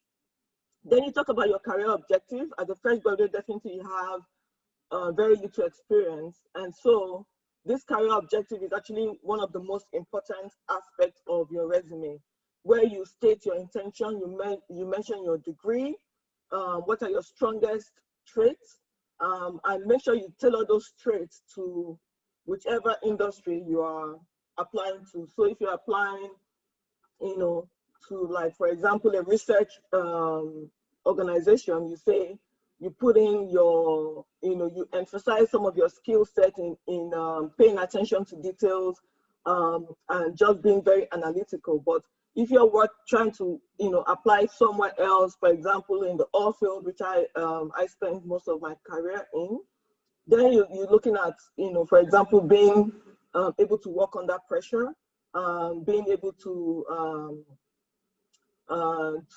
be a leader and have a very good interpersonal skills. So that's important for your career objective, because that's where a lot of times whoever is looking at your resume is able to know a little bit about you just on the spot. But it has to be a very small section. Just make sure that you tailor fit it to whatever industry you're applying to. Then your education, for sure, your work experience, if you have a work experience, even if it's internship, make sure you put it there. And during your internship, whatever you've learned or whatever skills you acquired over there, make sure you have it there. And for the experienced workers, when you're putting in your work experience, sometimes your resume starts to grow longer and longer and longer. To be honest, if we're looking at thousands of resumes, it's not going to be efficient for us to read all of those information. So just try to make sure it's as concise as possible and emphasize your achievement as opposed to those things, the list of things that you were able to do on that particular job role. Just emphasize your achievement and move on to the next working experience. Then you have your skills and knowledge, which you make sure definitely you're tailoring it to whatever industry you are applying to. And then another section of your awards, your leadership, roles which you have gotten in the past, and your other certifications. So the ideal resume is 1 to 2 pages long, and it's anything beyond that is maybe for someone who's got very, very vast number of years of experience, like 15, 20 years of experience. But even still, it's preferable for us to have 1 or 2 page resume. So I will move on to the next section, which is what do you do when you are preparing for an interview, right? So the 2 main things is when you're preparing yourself is you need to sell yourself, and you also need to research your potential employer. Now, what are those things you need to do if you want to sell yourself? First of all, you have to focus on your strengths that are relevant to your potential employer. That's what the PE is there. You have to highlight your problem solving and interpersonal skills. For us as engineers, this is something that we value the most, right? Is how do you problem solve? Because as engineers, we're given problems and then you need to find a solution. Now, your solution has to be something, your ability to be creative in finding that solution, right? Because, in as much as the engineering industry is very strict, we allow for creativity in problem solving. That's one area that we allow for creativity, even if we have a lot of rules, a lot of guides that help us to achieve our other job roles, but in problem solving, we do allow for creativity. Your interpersonal skills, also make sure that you know your resume, you're ready to discuss any part of your resume. Unfortunately, I've been in some interviews where you have, people who've written some things on your resume and asking them to explain it, and they're not able to explain. So you need to make sure that you know your resume back and forth, and you're able to, discuss any part of that. When we say, give us an example of when you achieved this, or what happened, or how you managed to achieve this milestone, you should be able to discuss it in very concise form. Then, of course, we talk about dressing professionally. I think sometimes we take it for granted. You say, oh, we're engineers, but it's, dressing professionally does help to give a good first impression. Then check your references. This is very important, because we do see that, some companies don't, call up references, but those that do, if they're unable to get your references, it's almost a negative mark on you as a potential employee. So make sure you check your references, and that your references are aware that you have put them as references and they are reachable, and their contact details is updated, and it's confirmed, and it's the latest contact information for them.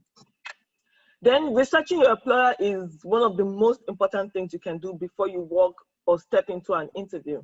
Make sure you read their website, you understand how they operate. If possible, you go on LinkedIn, you look at some of the, executives of that company, see what they've done in their, just look at their list of skills, experience, and just try to understand the type of people and what you expect from that organization.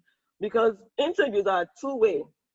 You are interviewing the organization, and the organization is interviewing you as well, just to see if you can have a perfect match for the both of you. So make sure you understand how they operate, and that you are able to have a knowledge in case your potential employer is asking you questions, because we want to know your level of interest as well. And one of the ways you can show your level of interest is to basically research and understand, the company you're interviewing for, right? Because every company is different. How they operate, what they expect from their employees, is very different. Then you have to understand their unique challenges. And sometimes it helps to read about your interviewer. If you have some little bit of information, you can help to break the ice when you step into that room, and it really does help to establish a very friendly atmosphere that the two of you can move on with that interview, right? So that it's not very stiff and it's not very formal. So the more relaxed your interviewer is, the better the interview goes, and the more relaxed you are as well. And make sure you practice. And so the next slide is talking about what do you do during the interview. Two things: you have to stand out, you have to make a good impression. You have to realize that, especially as we know, our population is high and the competition is a lot, and you have lots of graduates every year. You have to make sure that you stand out from the competition. So when you get into the room, make sure you do a firm handshake or a fist bump in this day of coronavirus. Make sure you maintain eye contact with your interviewer. Eye contact helps. It shows that you're confident, and that your interviewer receives that confidence from you. You can break the ice if it's a one-on-one interview with small talk. As I don't know what are your interests or social interests. You can just break the ice with say a little bit of small talk.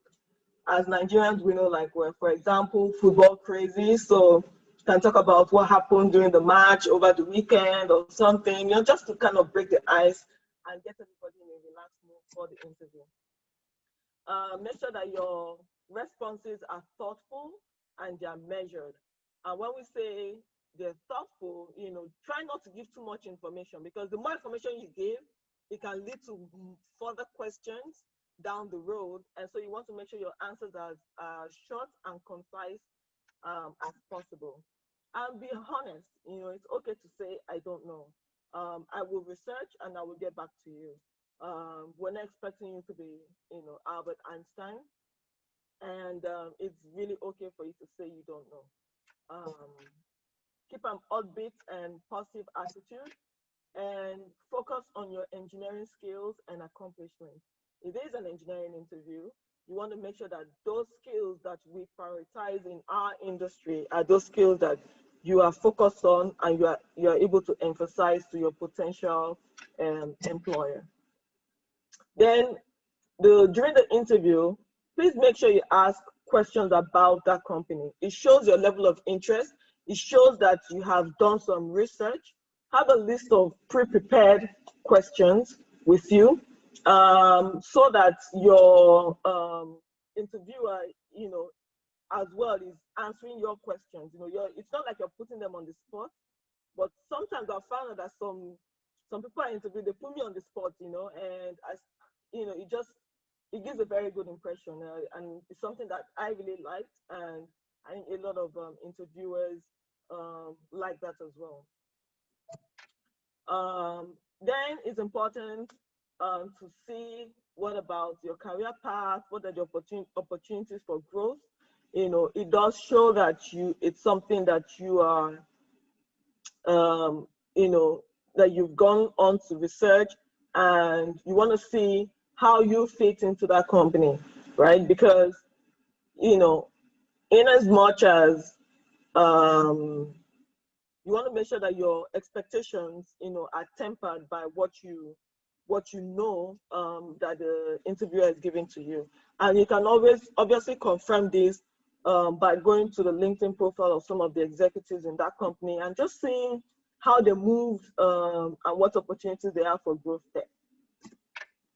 Then you can also ask the interviewer about their own experience, and that's something as well that creates more room for you to leave a lasting impression on the interviewer, right? And so after the interview, you thank your interviewer, and you perform a little bit of self-assessment, right? What did I do? But when I say thank your interviewer, make sure you contact them either mostly by email, say thank you for the interview. When do I expect to hear from you? Just to kind of follow up You can also tell them to let you know, give you some kind of feedback on how they think you performed and what they think that you could have done better during that interview. And they'll be happy to give you some feedback.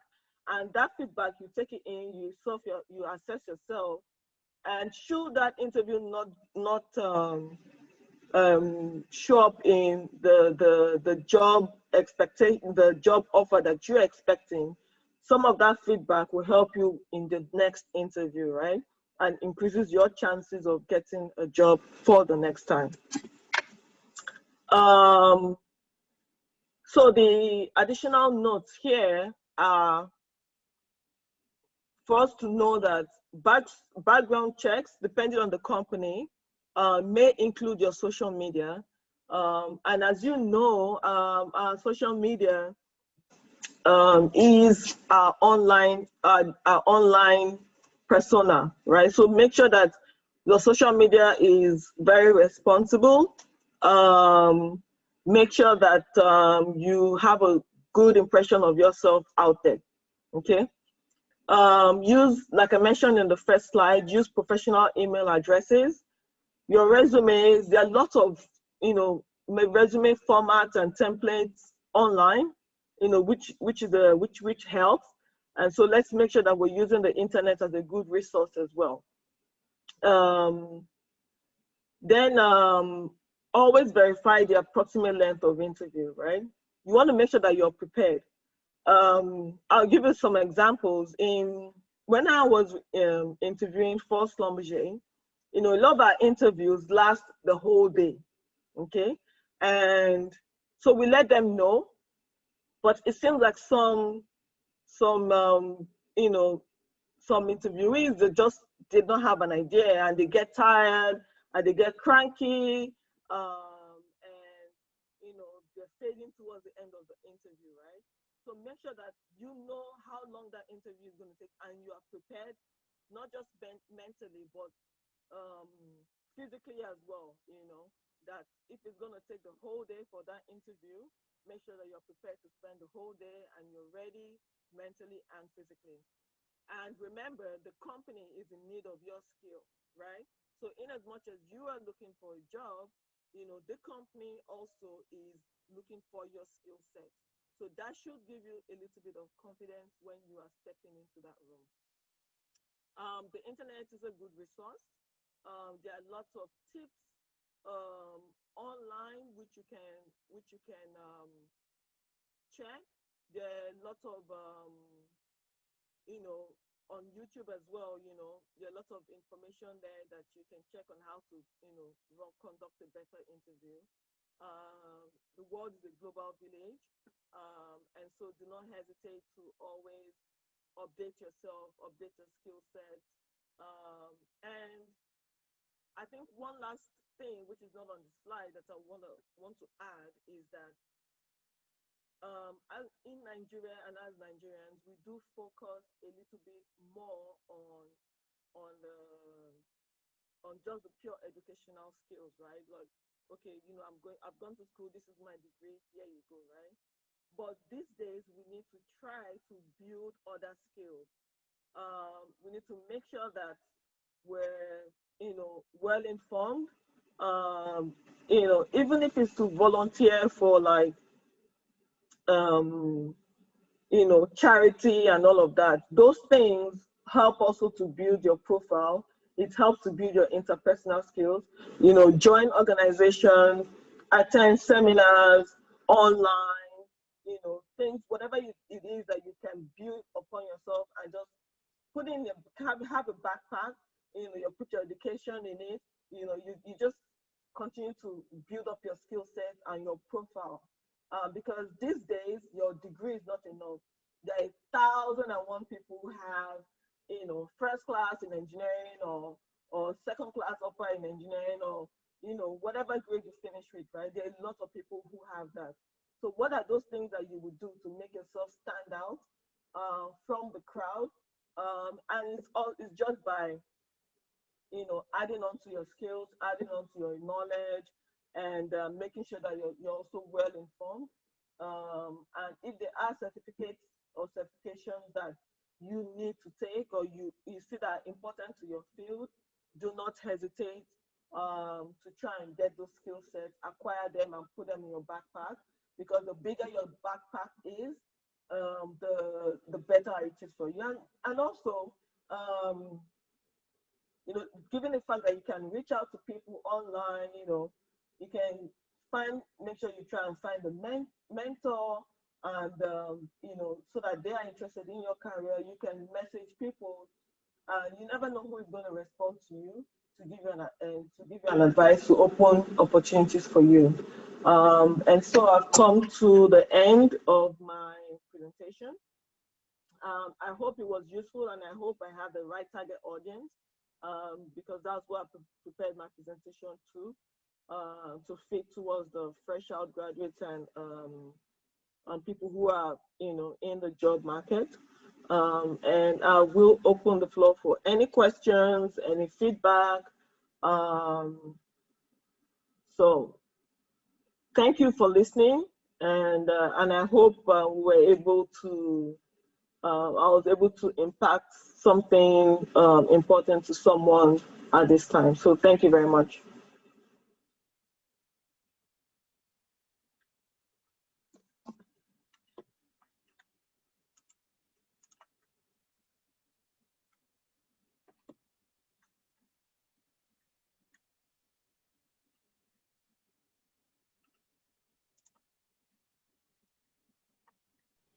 Thank you, Engineer Bisola Atanda. Thank you so very much. I know it's quite early in the US at this time.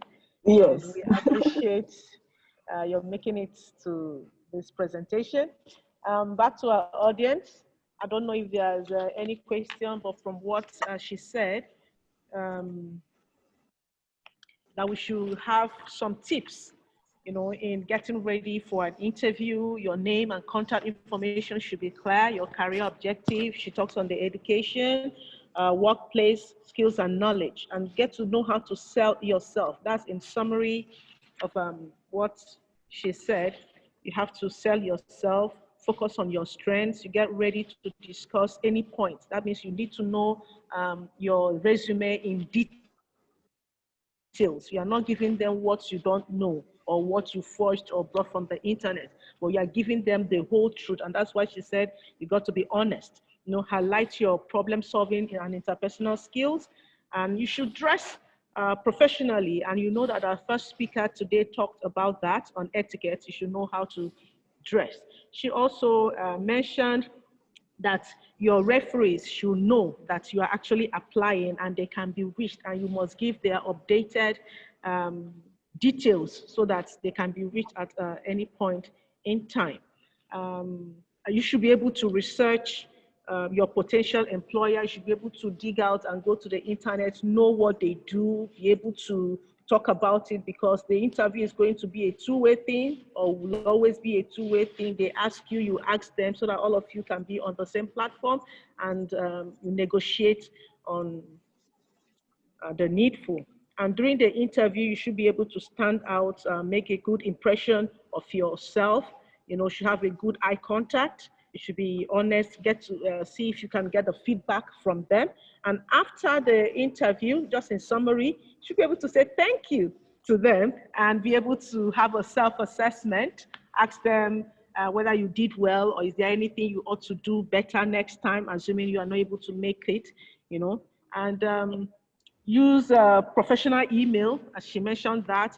And she also said that internet is a good resource. So you make sure that your internet at the point of interview, if it's not going to be physical, so that your interview will not be, you know, blurring or whatever. It will go well. So I want to really say thank you to Engineer Bisola Atanda for making it possible for us to have this, and for all our young engineers and students. If you have any question, please can you put it on the chat? She can read it. I can also read it for her as well. So we're having 1 minute to get that done. Anyways, you look beautiful, I must say, Engineer Bisola. Thank you. Oh Lord, like, thank you so much. Yeah. But Sorry about all the, it's not easy. Thank you. Yeah. Any question, please? We've talked about everything is so related, talking about the dressing from the first speaker who spoke about etiquette and now told us how to present ourselves on the dining whenever we are having a breakfast, dinner, or lunch, how to present ourselves on the table. That's the dining etiquette. We talked about the preparing ourselves. That's like a bridging the gap, which we are going to have the major event tomorrow. That's the town and gown, how to meet the academy, meeting the industry needs, how the students or the young engineers can meet the industry needs. We've talked about that. And now we've talked about acing the job interview with a good resume. And you can see all these things are related. So I'm so happy that the topics we are rightly chosen. And I hope they will have a good feedback from participants so that we'll know what to do better in the next conference. So if we don't have any question, I guess we have to go to the next presenter, Engineer Quinnet. I think I can see one question. Please do answer. Thank you. Okay, so the question says, is it compulsory to have an online portfolio or is it just an added advantage? Well, it's not compulsory to have an online portfolio. And what you mean by online portfolio is, I mean, the best social media for that is LinkedIn, right?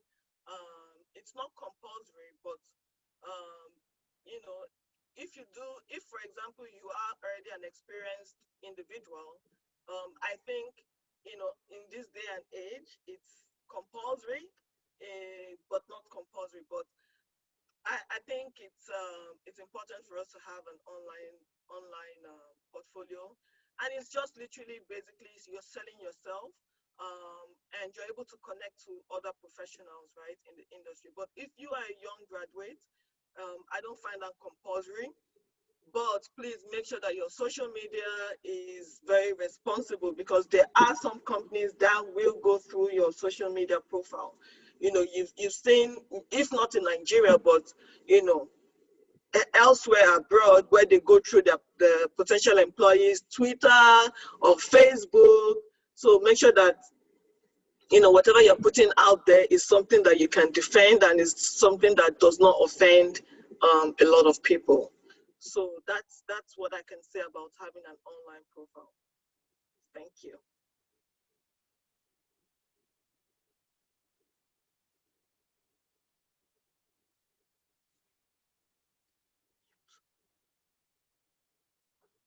Please unmute yourself.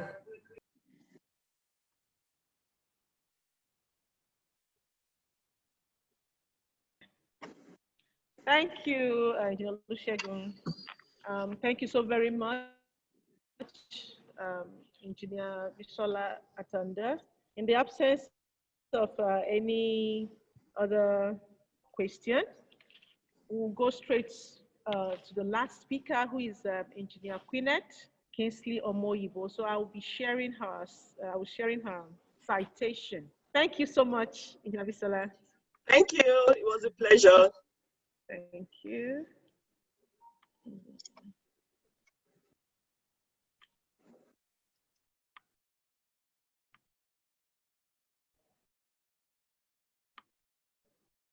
So should we have any question for her, please drop it in the chat box. We'll take it to her and we'll get response back to you.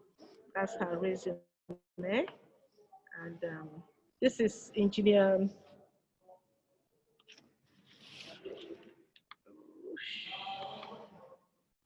sorry. Fine. Oh, there's a mistake there. Sorry. It's supposed to be Engineer Dr. Mrs. Quinnet Kingsley Omoyibo.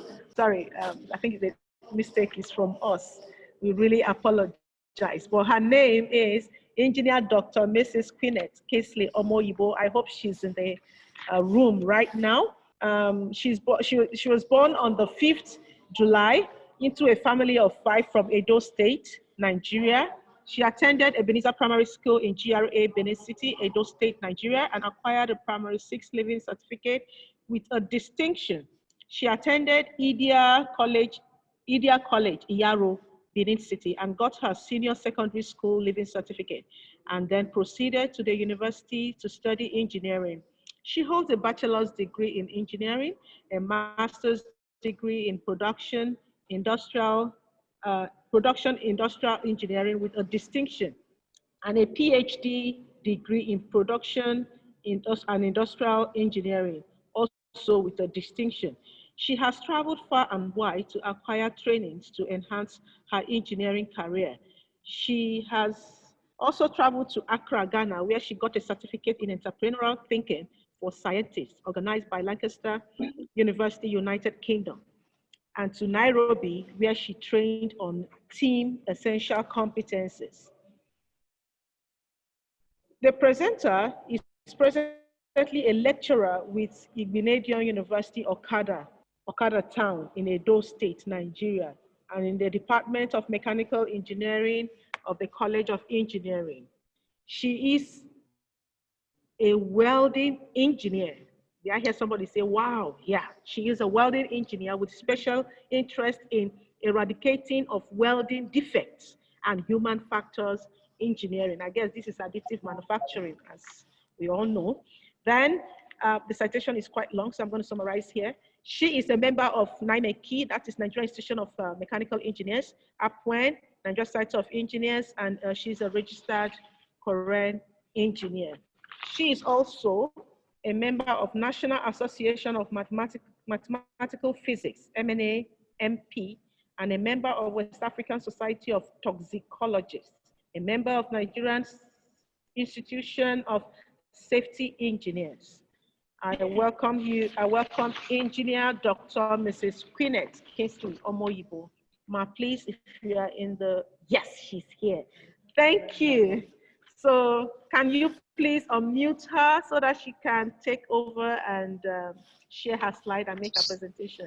Engineer Dr. Mrs. Queenette Kingsley Omoyibo, you're welcome. Sorry about the typo error on this slide. We really apologize. Thank you, ma'am. Yeah, I can see everybody clapping. You can unshare, please. Yes, she can. She can. Yeah. Okay. Good morning, everyone. Thank you very much for this opportunity to come and present in APWEN National Collegiate. Last year I presented, and this year I'm back, and I hope next year I'll be here again. Thank you so much. Except that my new name is now Bisola, not Queenette again. I saw Bisola under my name. I was really shocked. All right. So today I'll be talking about creating an enabling environment for post-COVID-19 era. How do we thrive? The topic here is creating an enabling environment to thrive in post-COVID-19 era. I cannot share my slide because I'm in Okada and I have some logistic problems. We don't have so much, the facilities here are not the way it is when I was in Benin. So I would just quickly say something about what I've been given to do. Please, apologies. COVID-19 is a novel disease, a pandemic, a virus that threw the world into disruption. And since December 2019 till date, we have been having issues with COVID-19. But as engineering students, now, as engineering students, then, for those of you that have left school, as engineering students, our aim is to solve problems arising from COVID-19, using biotechnology, biomedicals, manufacturing, and applying ingenuity and expertise. How do we do this? We would go about this because COVID-19 is a challenge, and to solve a challenge, as engineers, we need to be inventive. We need to have inventions. And some inventions that came up were this handheld breath monitor to detect flu. Engineers went about inventing this. So as young engineers, as female engineers, we should be creative. We should think outside the box. How do we invent? How do we innovate? Handheld breath monitor machines, manufacturing of medical equipment like test swabs, ventilators, body sanitizers, hand sanitizers, automated hand sanitizers. How do we go about this? And so solving healthcare challenges using engineering expertise will come into play. And you know that to thrive in post-COVID-19 era and to create an enabling environment, the environment must be enabling in such a way that there will be no harm. When an environment is enabling, there will be no harm, there will be no abuse, and the space that we operate in, we have the lowest risk, okay? And then the enabling environment will be rich. And so the enabling environment also should be warm, nurturing, and very welcoming. So if we say this, we have to build an enabling environment. How? First thing as engineers, safety first. If you put safety first in everything you do, there won't be harm.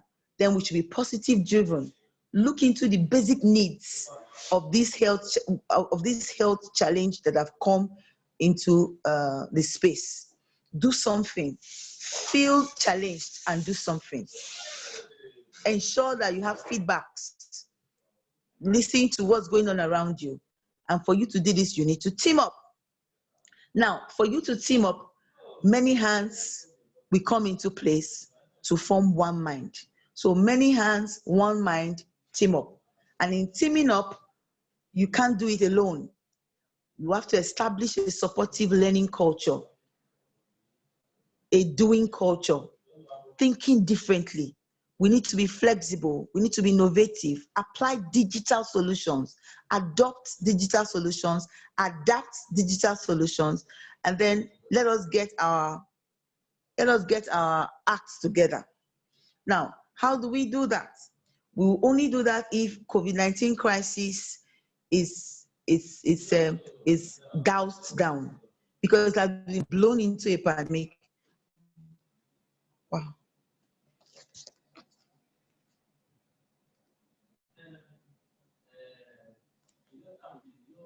All right, it has been blown into a pandemic, so we need to be coordinated to fight COVID-19 in post-COVID-19 era.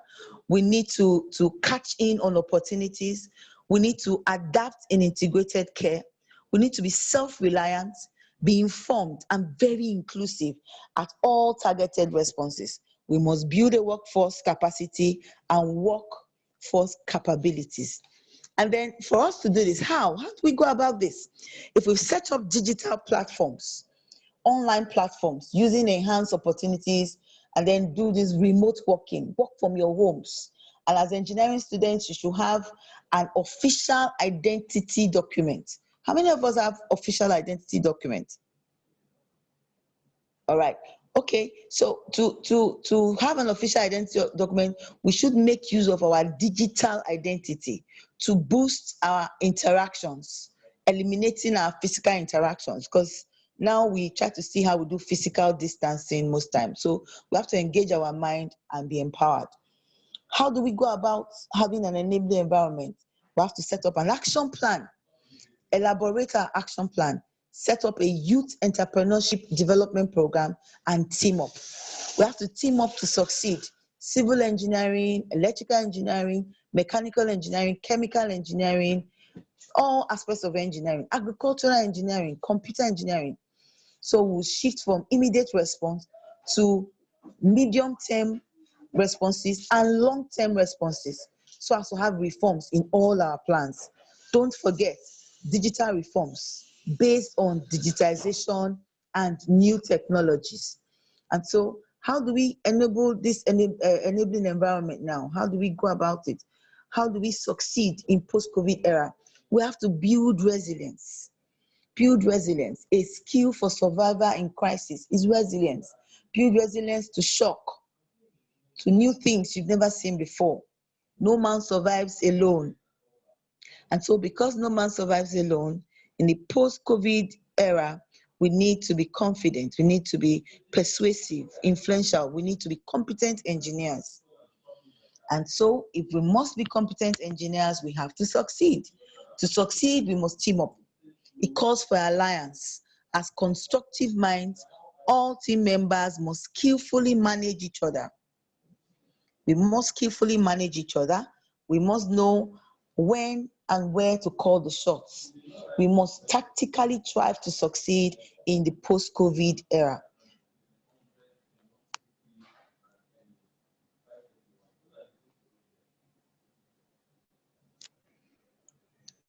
All right. Young engineers must work hard at identifying problems. Young engineers must work hard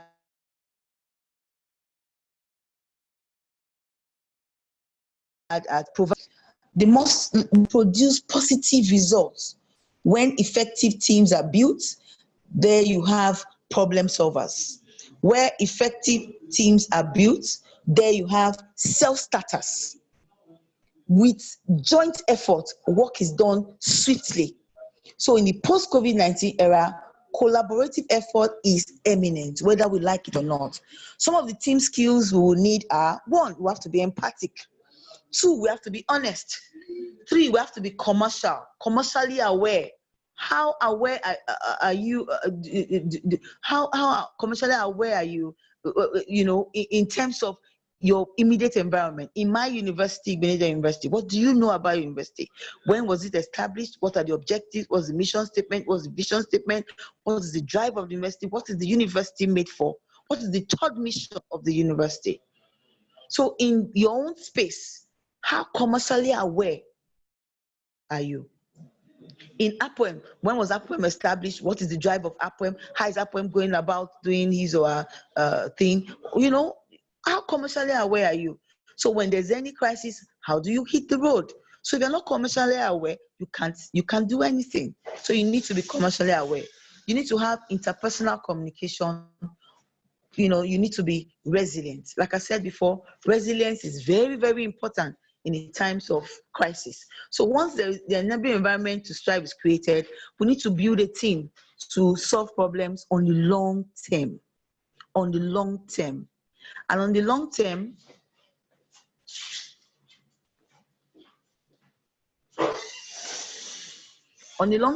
we have to be ready and be very prepared.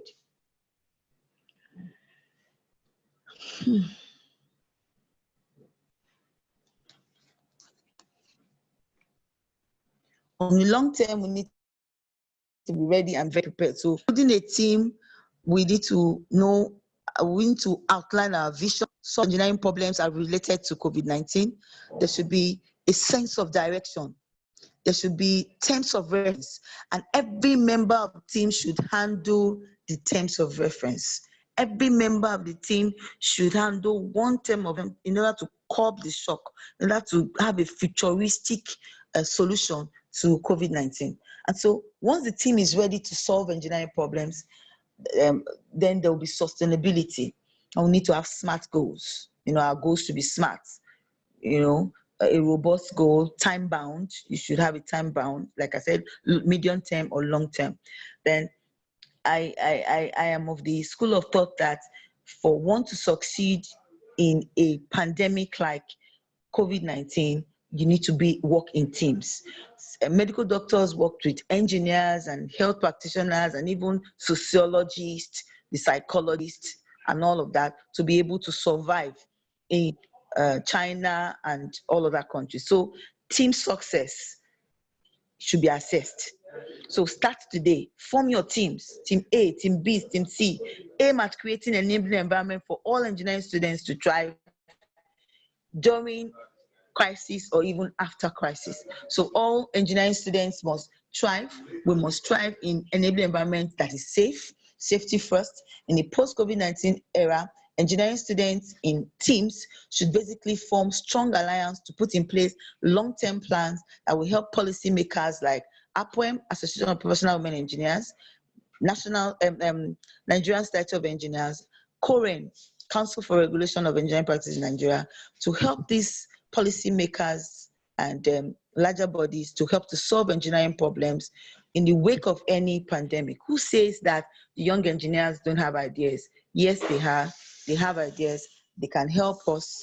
All will be well. And in post-COVID-19 era, there will definitely be an enabling environment for us to thrive once our young engineers have put in their prowess. Thank you very much for listening, and God bless. Wow, wow, wow. I was just about trying to let her know that we have been notified that we have just 1 minute, and she just ended. Thank you so very much, Dr. Pinette. We're really, from what she said, and in summary of I think where I joined, because I had to go and attend to other things, we should learn how to, in this COVID-19, that what is paramount is how to react immediately, to have immediate response, the short response and the long-term response. And as young engineers, we have the platform to thrive. And for policy making, basically APWEN is, like I said during my own presentation, APWEN is a body that can champion that with other stakeholders and advise the policy makers in the right direction when it comes to solving engineering problems. She also said that we should build resilience, to shock. We should be able to be competent as engineers and have constructive minds and skillfully, which is very key, manage each other to survive. And remember that the last speaker mentioned about being honest in your resume. She talked about it and she said we should be empathic. And as a team, the team should also have a sense of direction and have terms of reference, each person knowing what to do per time. And that will make a team have success at the end thereof. So I really want to say thank you, Engineer Dr. Mrs. Quinette Kingsley Omoyibo, a welding engineer. This is great. I'm really going to come to learn something from you personally, Ma, if you avail me the opportunity. Thank you so very much. And for our participants, I know we may be agitating to have, we're about to go to the general room now as been instructed. So if you have any question, please can you put it on the chat so that we take it now before they push all of us out from here. And I want to say thank you so very much for today. And we hope that next year, whatever flaws we must have identified here, we will do better next year. And we hope that you stick with us for tomorrow's town and gown meeting, which is bridging the gap between the academia and the industry. And we'll take it from there. I want to say thank you for joining us, and we wish you a wonderful day. Any question, please put it on the chat box. We'll pick it from there and get back to the presenter right away, please. Thank you. All right, I beg to take my leave now because I'm in school. We are to meet my VC in the next 2 minutes. I'm part of the principal officers to go there. So I'm on my way there now. I might not be able to join in again. Thank you very much. God bless you. Thank you. Thank you so All much. right, Any bye-bye. question, we'll get back to you. Thank you so very much and have a wonderful day. Bye. Bye-bye. God bless you. Bye. So All for right. all our participants, oh Jesus, 71. Oh God, I think the coordinator would like to say something. Okay. Hello, everyone. On behalf of the young engineers, I would like to appreciate the presence of every participant on this platform. We really appreciate. We thank you. I think in the next coming AGM, we'll do better and we'll come with very much interesting topic better than this. Thank you very much.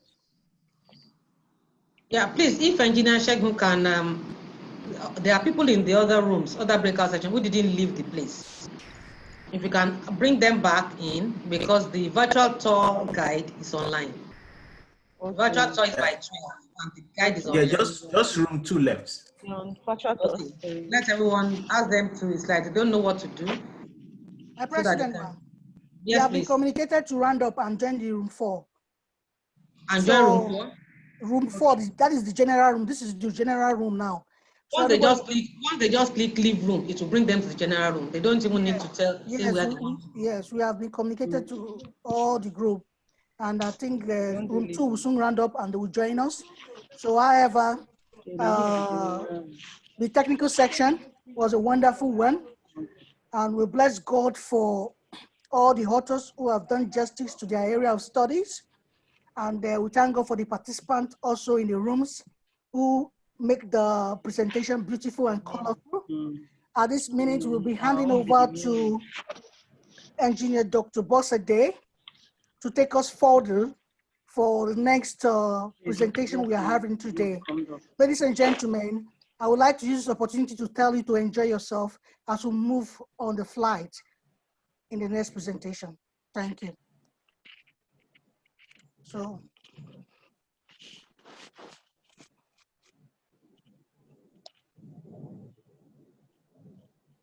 all in So room 4, let's don't just go wait. anywhere, please. All in room 4, Yeah, let's stay wait here. for the next 40 seconds. Every other person will join us. So they're just rounding okay. up on their side. Yeah, in less 40 seconds. Thank you, Mr. Shegu.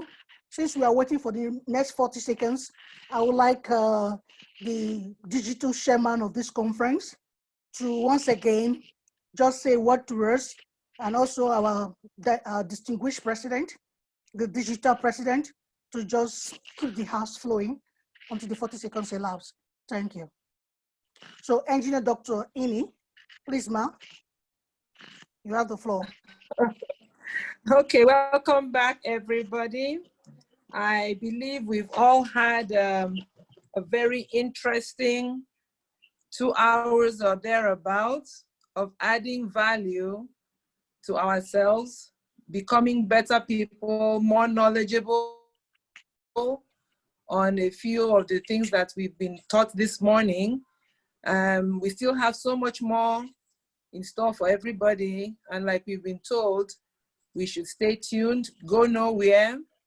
I want to give room to my president because in as much as I have a role, and I was her senior by being the 11th president, but now I kito to her and take dressing from that angle. So thank you so much, everybody, while we stay tuned for our next program. Engineer Fundola, if you're there, the floor is yours. We are all here, solidly behind you. Congratulations. Thank you, my 11th president. And thank you so much. It was a wonderful technical session, I must confess. I'm extremely proud of the level that APWEN has gone. And in just a few minutes, we are going to do the virtual tour to Jaguar Land Rover in the United Kingdom. So I want to hand over this to Engineer Bosede to just tell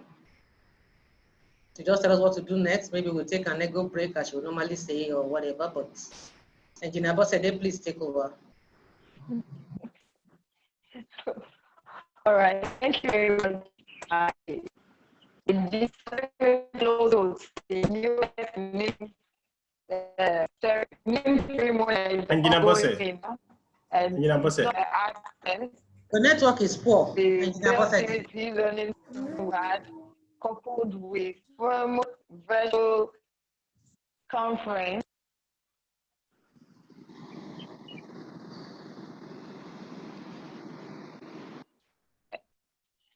Our tour guide is online. Maybe Bosse will be able to.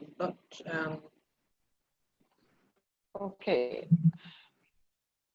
Can you hear me? Yes, we can hear you, but put off your video so that it will reduce the bandwidth required on your side. Okay. Can you hear me?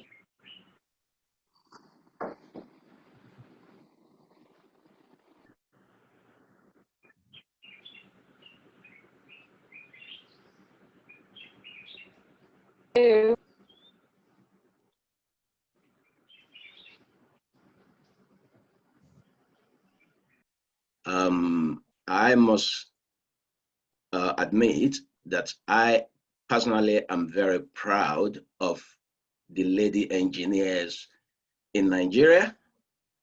It is an honor. I want to thank you for the privilege.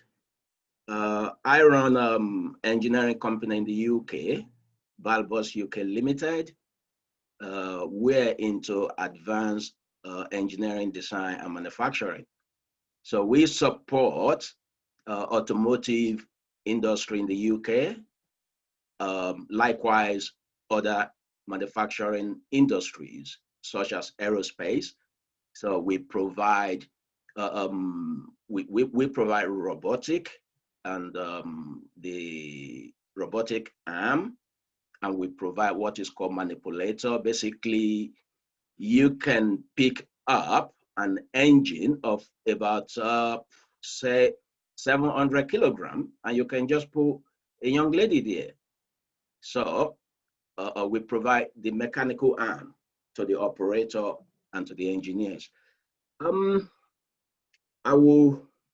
I allowed to share the screen at this moment, Engineer Fumilola? Yes, sir. Yes, please. Okay.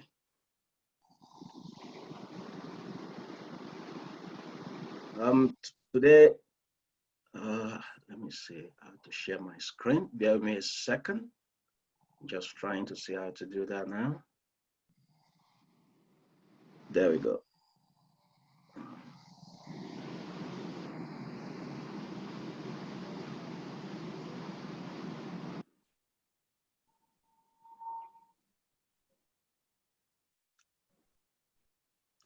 Can you see my screen? Yes, please. Yes, sir. Okay, thanks so much. Today we're going to Jaguar Land Rover in Haywood, and also we will be visiting virtually Castle Bromwich, where they produce the saloon.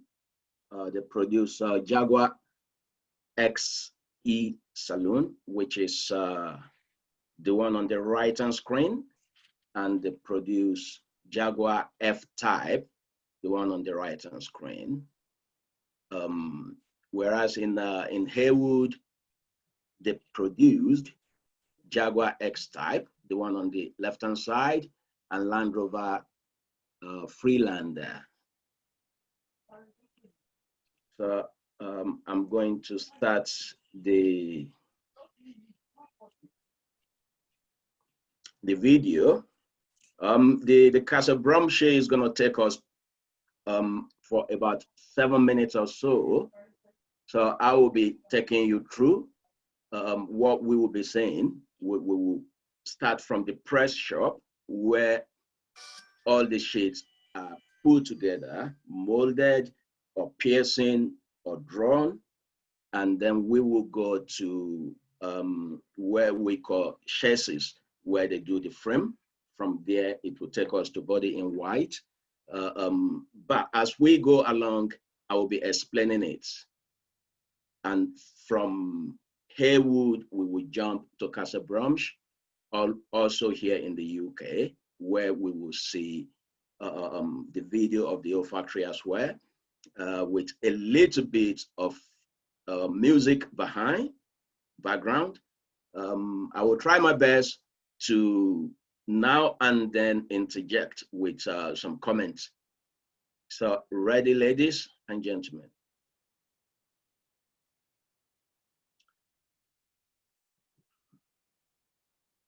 So this is JLR in Haywood. And at this point, I need to thank and give the credit to World of Jaguar Land Rover and DPC Cars UK for giving us the video, allowing us to use the video. So this is the press shop. We have the steel roll being taken out of for being delivered into the press shop. And here at the press shop, you have series of presses, and then the robot is loading and offloading the. We're not seeing any video. Is anyone seeing the video? video? Bear with me a second. Video isn't showing. We only have 2 Jaguar cars. Okay, bear with me. Let me go back. I thought you're seeing the video. Just a second. Apology for the.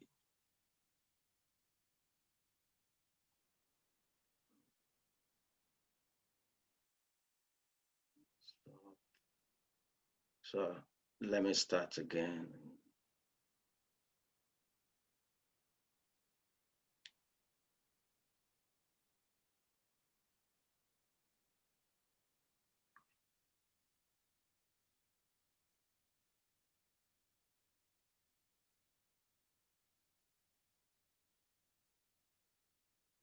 There we go. Can you see the video now? Yes, please. Okay. Apology for I'm an engineer. I'm not a video expert. So my apology for that. So we're now at JLR Haywood in Liverpool. So this is the press shop where the sheet row are delivered. And from here, the components will be produced. So there are a series of press which are set up in combination with the robots. So the robot will load and unload the components. From here, we will be seeing the chassis sector later.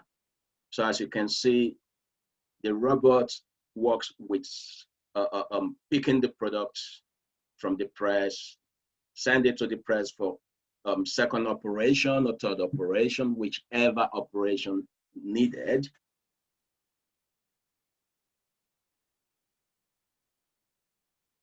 So I will let you enjoy it for a while. Yeah, we can see now the tooling head of the robot picking from the press, putting them on the conveyor belts for the next operation.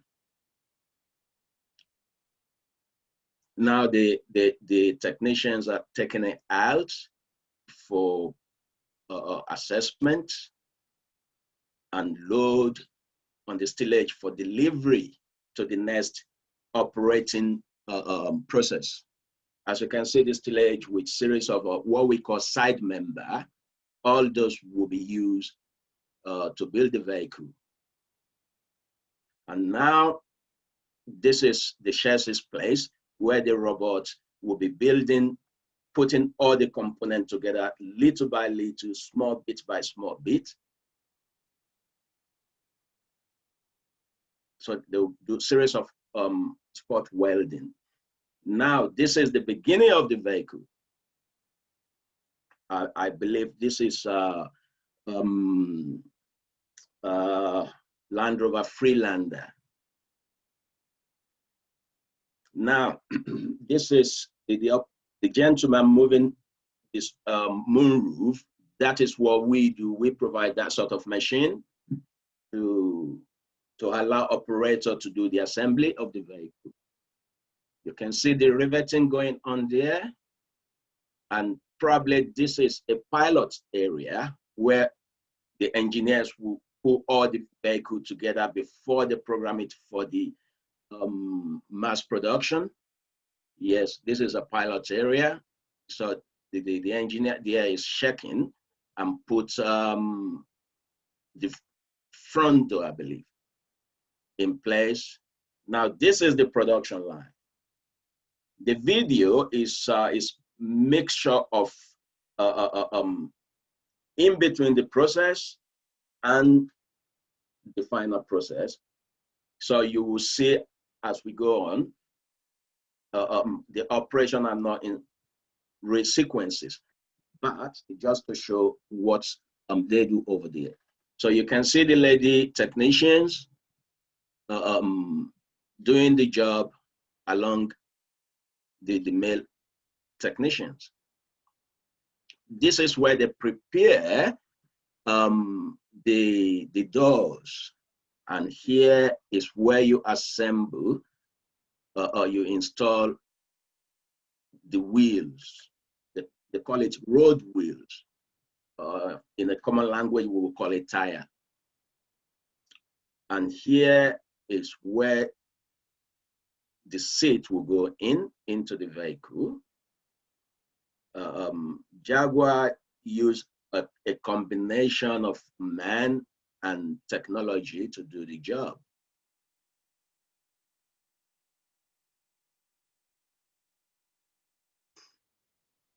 Now, as we can see, Freelander is coming out slowly.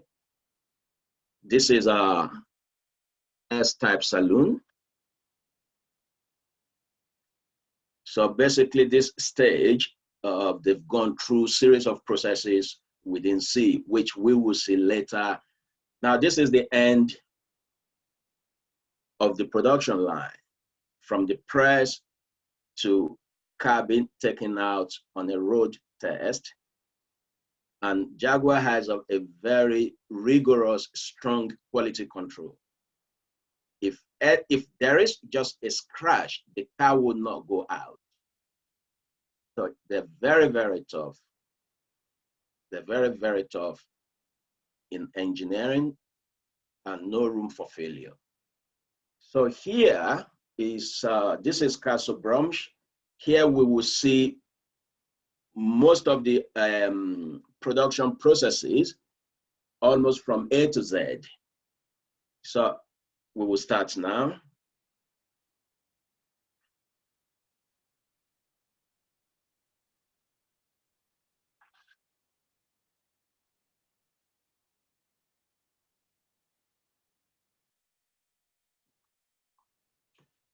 So here we're not going to see the press, but we will see the chassis.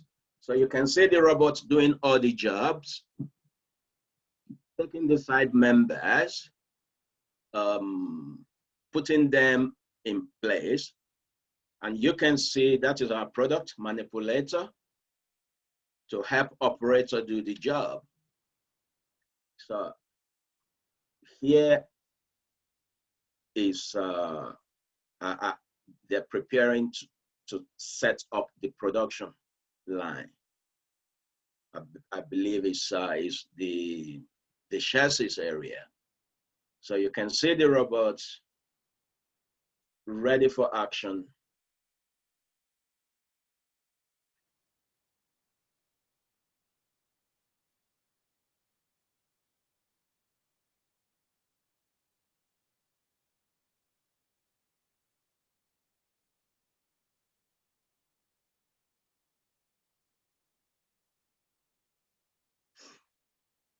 Now, people will say, why can't robots do everything?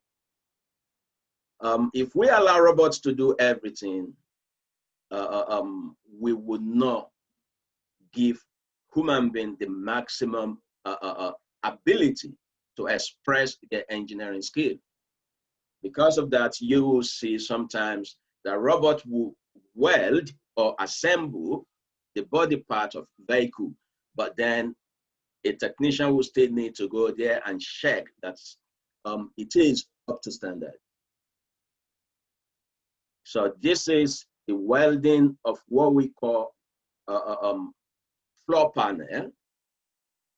And floor panel will be attached to the side member. Side member is the left and right of your car. There we go. And it will be spot welded.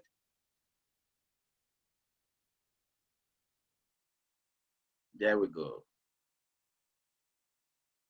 So what we have now is what we call body in white. The body in white, we have the floor panel, the side frame,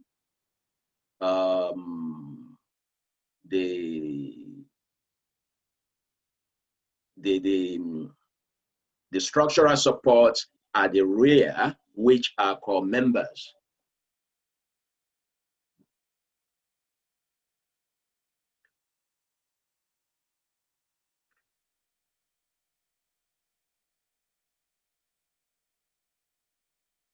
That is the readiness for the lining.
Now this is where the technicians and the engineers will be dealing with the vehicle now. They've done with the most dangerous part have been done by the robots, the welding, spot welding, and now they're building the vehicle to go with the front and the rear doors. These are done manually. A typical doors without lining will weigh something around 47 to 55 kilograms, and that is pretty heavy for a man to lift. That is why you see the gentleman using that red equipment, which we call manipulator. That is what we design, what we manufacture. So we make life easier to do the assembly easily. So with that, they're able to build the vehicle. So they're putting the front member in using what you see there, the red colored equipment, which is lift assister. The same thing is being used over there as well for the front bonnet. The advantage of using that is it allows you to put the bonnet at the right angle, and you can stop at any angle you want, and you don't feel that you're lifting heavy load because the machine is doing the work for you. Now we're moving to the lining area where normally they will pull in the seat, the carpet, the wiring, we would call it harness. And the ladies there is using the equipment to assemble, position in the right place, the sunroof, and here the battery. Normally battery will be around 15 to 20 kilograms. And with the assister, you can easily lift it with a finger. So the lady there is putting final touch to the lining. That is what we call sunroof or roof, generally speaking. So the best way to assemble it, position it appropriately is to use a PLC or pneumatic equipment. We have a little bit of glitch with this sector of the video.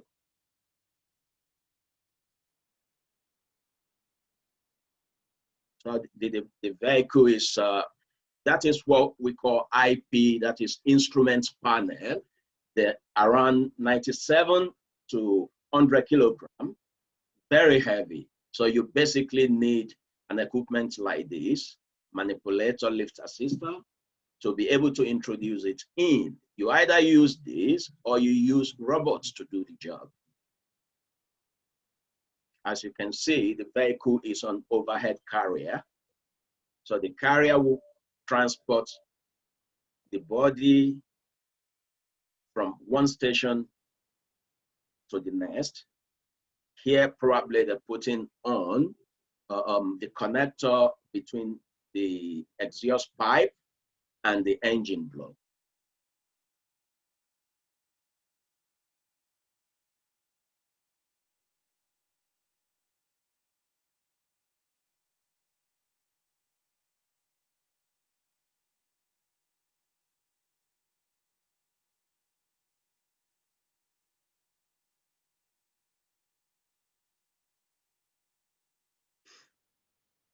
The tool there, the torque tool, it's normally calibrated to provide certain amounts of kiloforce. So there is no way operator or technician can make mistake. So you tight to the right torque.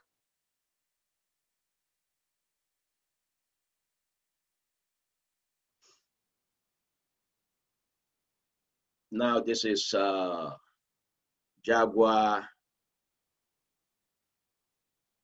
F-type.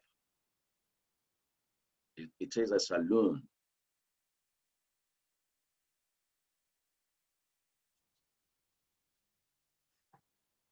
The brake disc is already in. So this is part of the finishing. There you go. That is the beautiful Jaguar. It's coming out, ready for the road test. Now, this part of the video is going to show us how the vehicle are prepared for painting. So before going to the paint shop, it's gonna go through cleaning. So it's a deep into a tank, which will clean, which the process is ultrasonic cleaning. So as you can see, it's dipping in there, go in, dip down, and now, so once it's clean, we'll go out. There you are.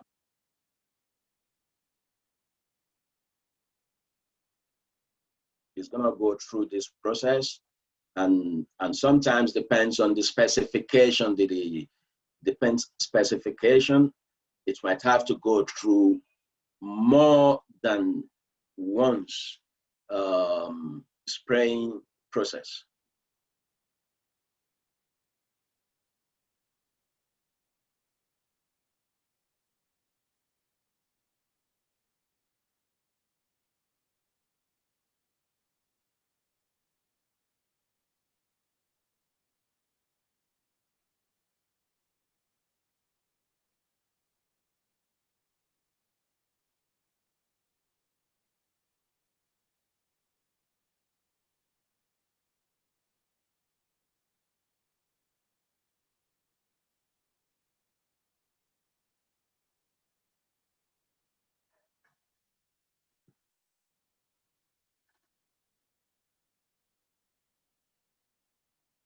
The advantage of using robots and series of automation is, first of all, is quicker, and secondly, it's help us to protect the engineers and technicians, and also to do the awkward jobs, the work that we cannot do. This is very beautiful process. Yes, really, really beautiful. This is spraying shop, and you can see all the robots going to spray at the same time at precise defined part of the vehicle. And trust me, it's better than hand spray.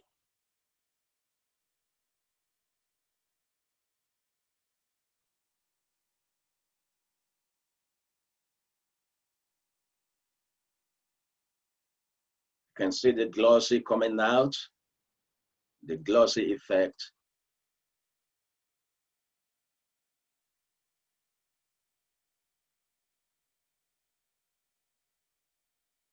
It's beautiful.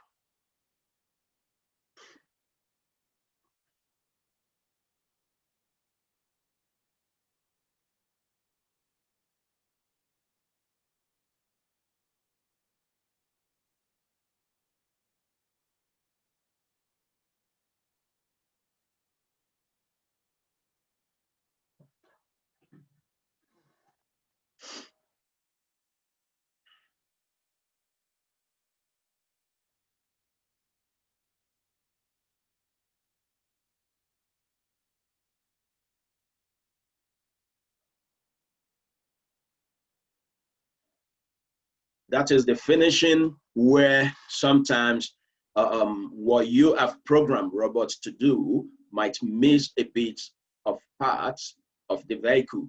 So then you bring in an expert sprayer to give it touches, finishing touches.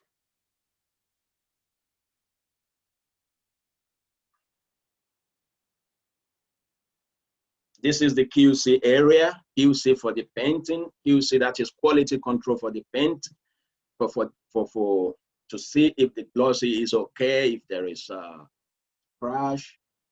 If there is a single scratch, the whole vehicle will be sent back and start the process again. And if it's dented, they have to throw it away. And that is expensive. So the process is designed in a way that there is what we call in engineering design, foolproof design concept. So you make it in a way that whatever you're producing, whoever is going to produce it will be prone to minimum mistake. So it would never make mistake. Even if it wants to make mistake, it won't happen because you've designed that into the process.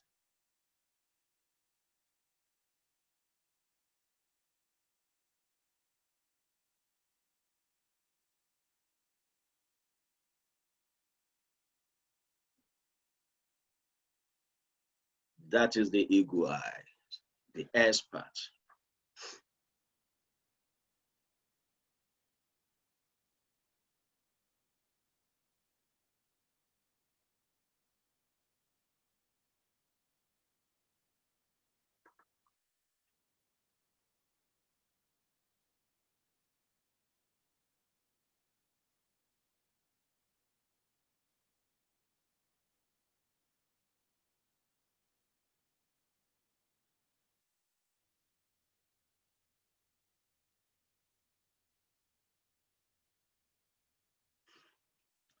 Now, this is where we call powertrain section.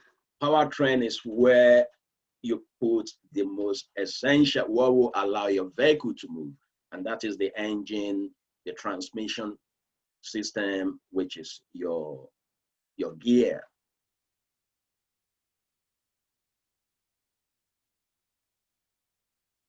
You can see that is what we call H-frame. H-frame takes your engine, and what you see here at the back on the left-hand side of the screen, that one there, that is the transmission box.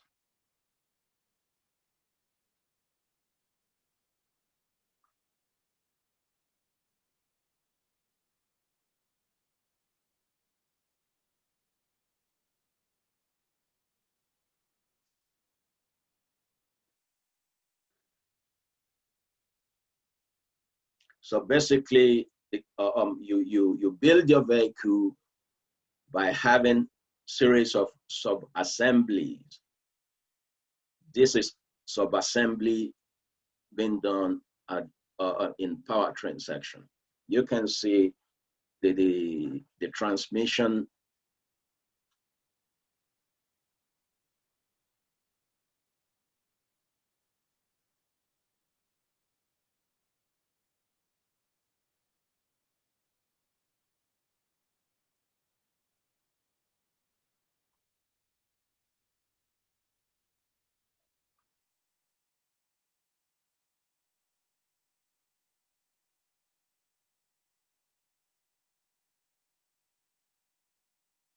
We've seen this earlier on.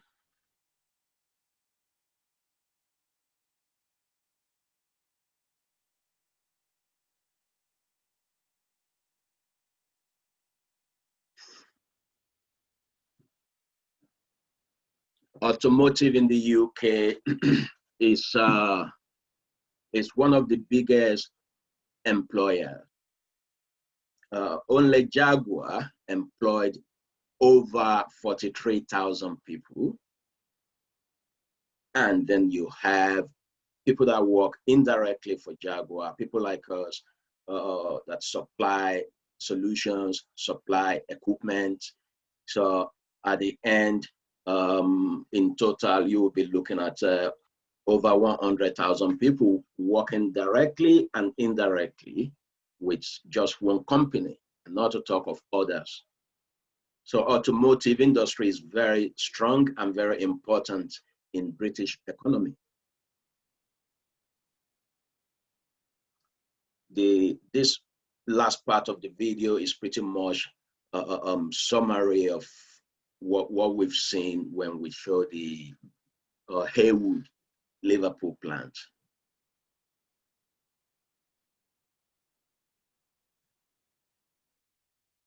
And right now, Jaguar, like most automotive industry companies in the UK and in the whole of Europe and America, everybody's moving towards electric vehicle.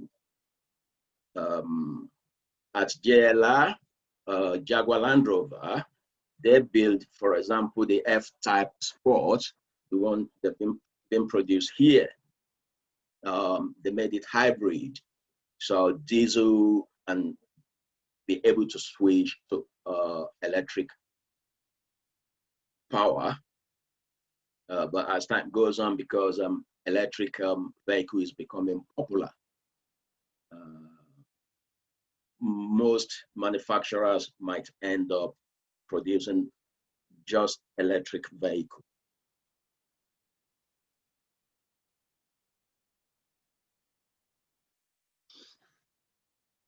There we have the gentleman doing the spot welding. Probably that is a pilot area again. Pilot area is where you build a prototype of a vehicle and you look, you time it, you look at how you do it, how many minutes you do to put on the doors, how many minutes to put on the seats before you plan the production process.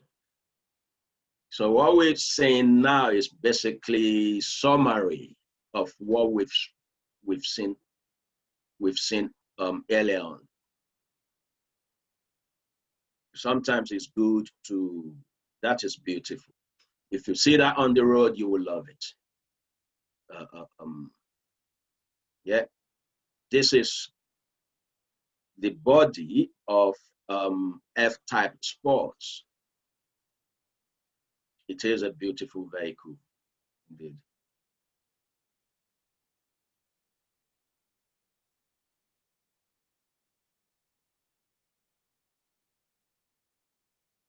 It's taking shape slowly.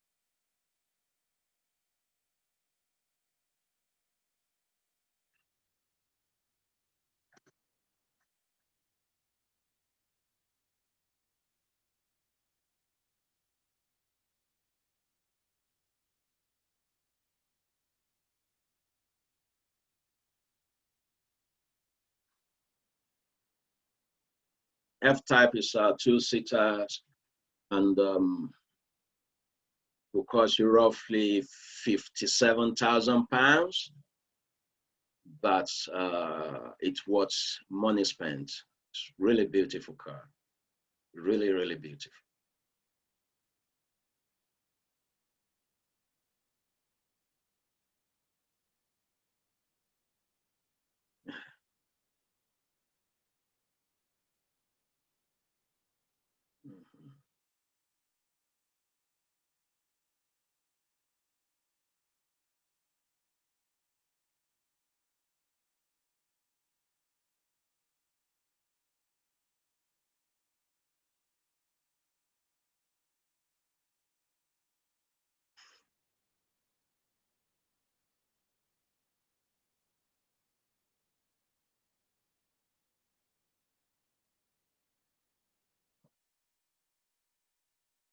Yeah, here we can see the powertrain sub-assembly going onto the vehicle.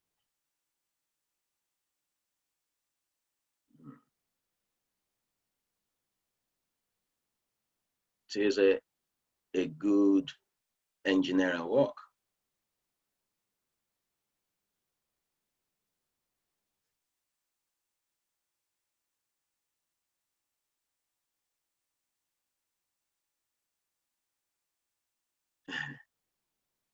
These are some of my design.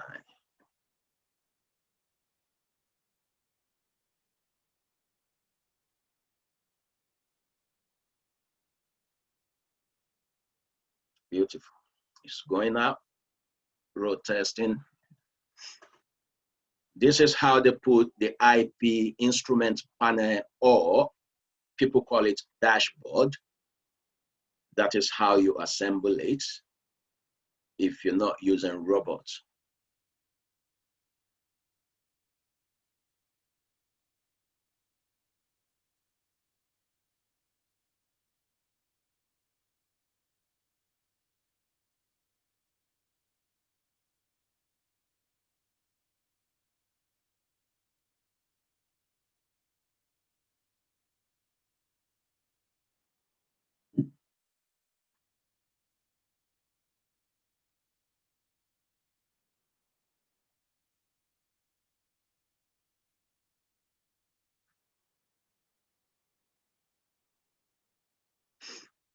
That is a piece of cake. That tool there is pretty much old. That was one of my projects to put in place the wheel of a vehicle. So we call it a road wheel handling machine. It is a lovely job.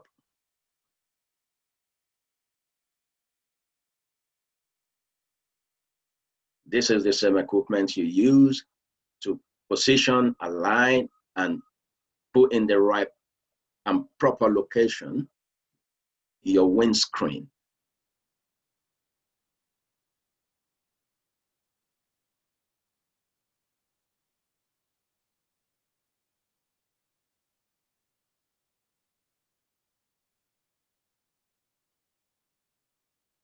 Mhm.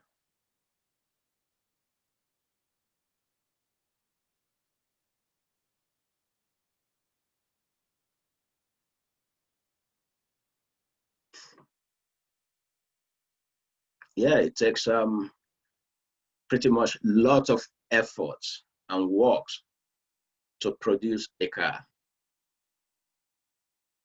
There you go. Because car design is basically where, from engineering point of view, it's modular design, whereby you have series of parts, you just take it up one another one in the right place. Yeah, that's red bit there. That was my project as well. It's a pretty old machine. We call it front door handler. And as you can see, they're still using it. So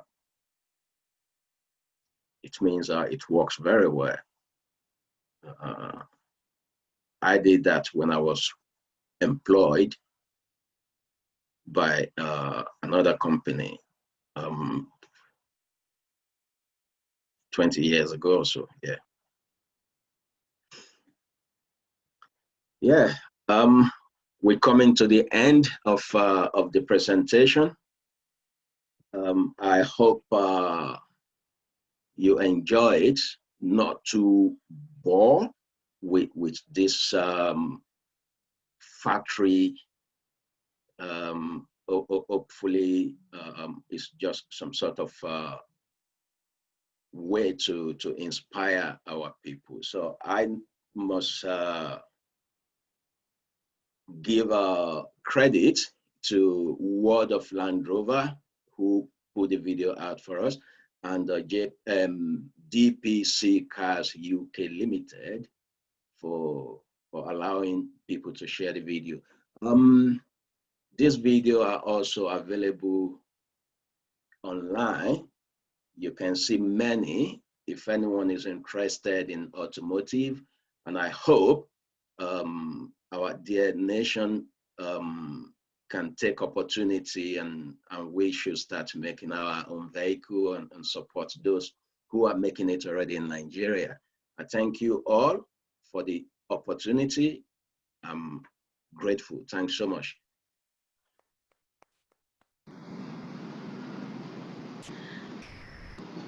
I think Engineer Ismail deserves a round of applause. That is the founder, managing director of Balbos UK Limited. And I would also like to say that he's a Nigerian that's making us very proud.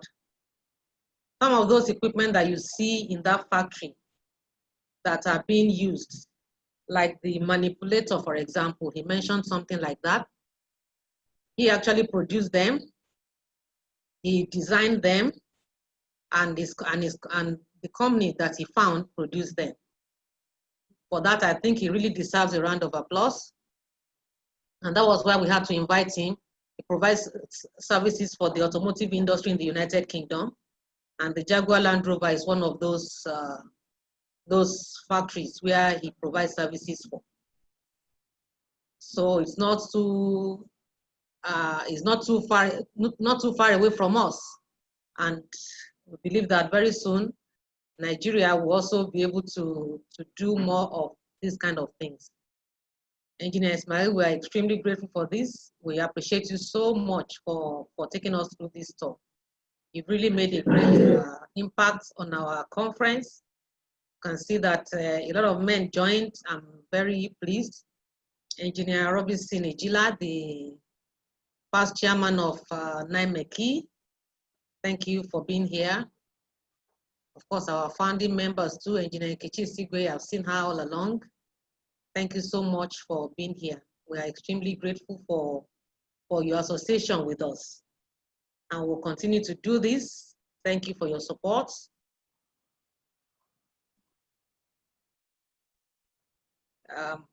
The chairman of the conference planning committee, you would like to say anything before we close?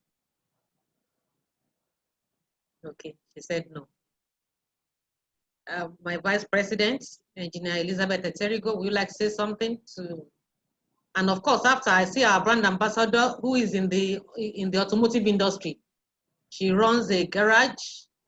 You know, she's going to speak after this. I would like her to make a comment after Engineer Eterigo.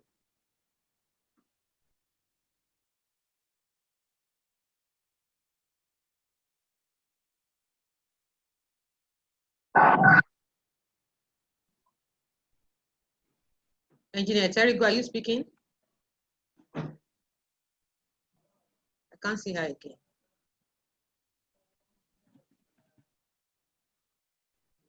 Mr. Shagun, please unmute She's not Dr. muted. Elizabeth Eterigo. She should be unmuted. Okay, thank you very much. I want to thank Engineer Ismail. Thank you so much, sir. We are in Nigeria, all over Nigeria, and you took us to UK live and direct. Thank you so much for that. I got a call while this was going on. I told them that please join. We're already in UK, even though we are in Nigeria, but we are in UK. It's really an interesting thing that we've had this, and you've added color to the conference for us. We are grateful, sir. We just believe that if there are other areas you feel you want us to know, I'm happy you say you are happy with female engineers, and we want to know more. We want to see where we can help our country to come to a level at least close to where you are. We appreciate you, sir. Anything to help us move forward and to improve our lives as engineers in Nigeria that we can move forward. Thank you so much, sir. Engineer, our brand ambassador, Engineer Odua.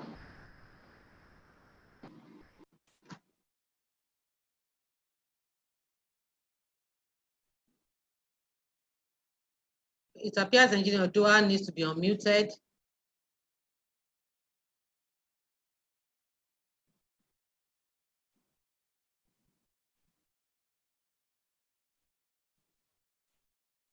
Okay. Thank you very much, my president.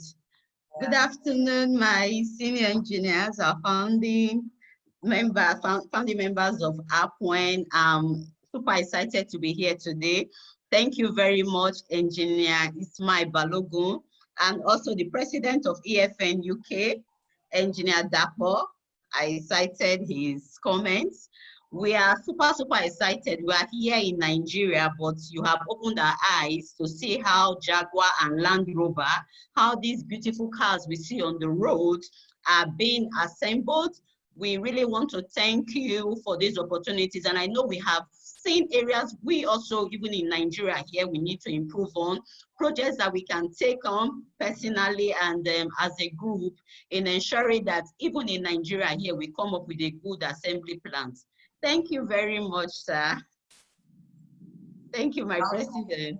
Yeah, my pleasure. Engineer Mati Balogun, he actually introduced us to Engineer Ismail Balogun. I think he's online. Would you like to make a comment quickly?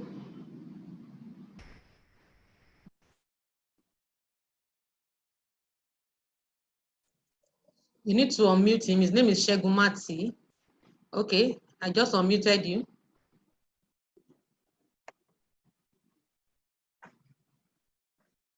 Can you unmute yourself?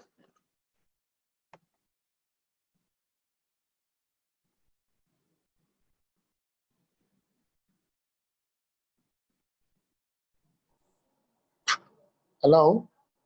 Yes, we can hear you, Engineer Mati.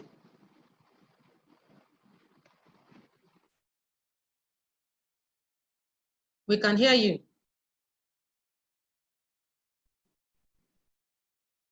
I hope it's not.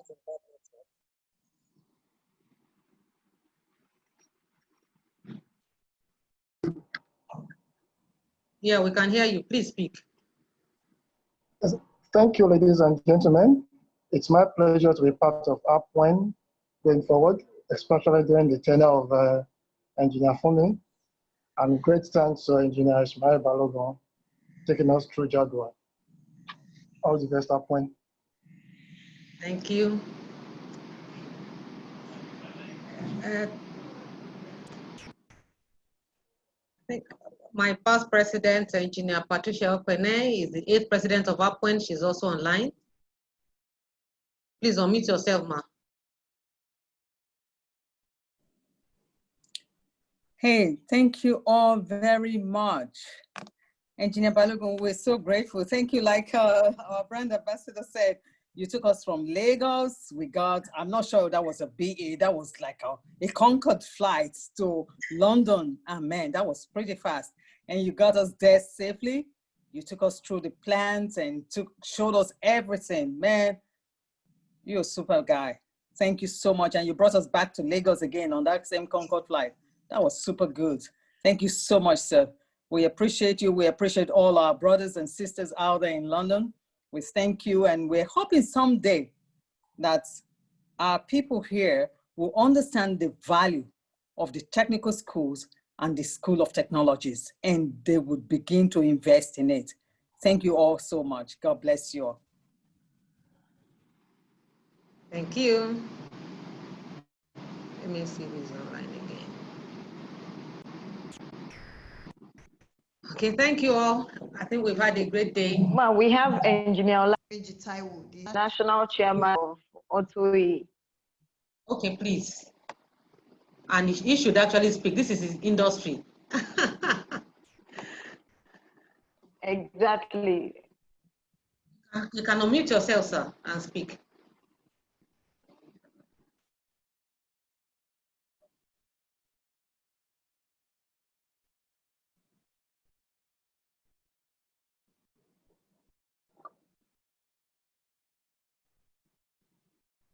Okay, it's not.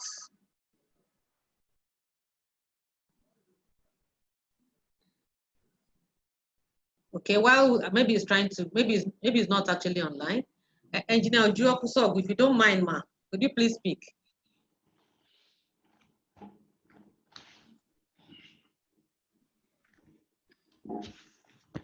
Hello, everyone. Can you hear me?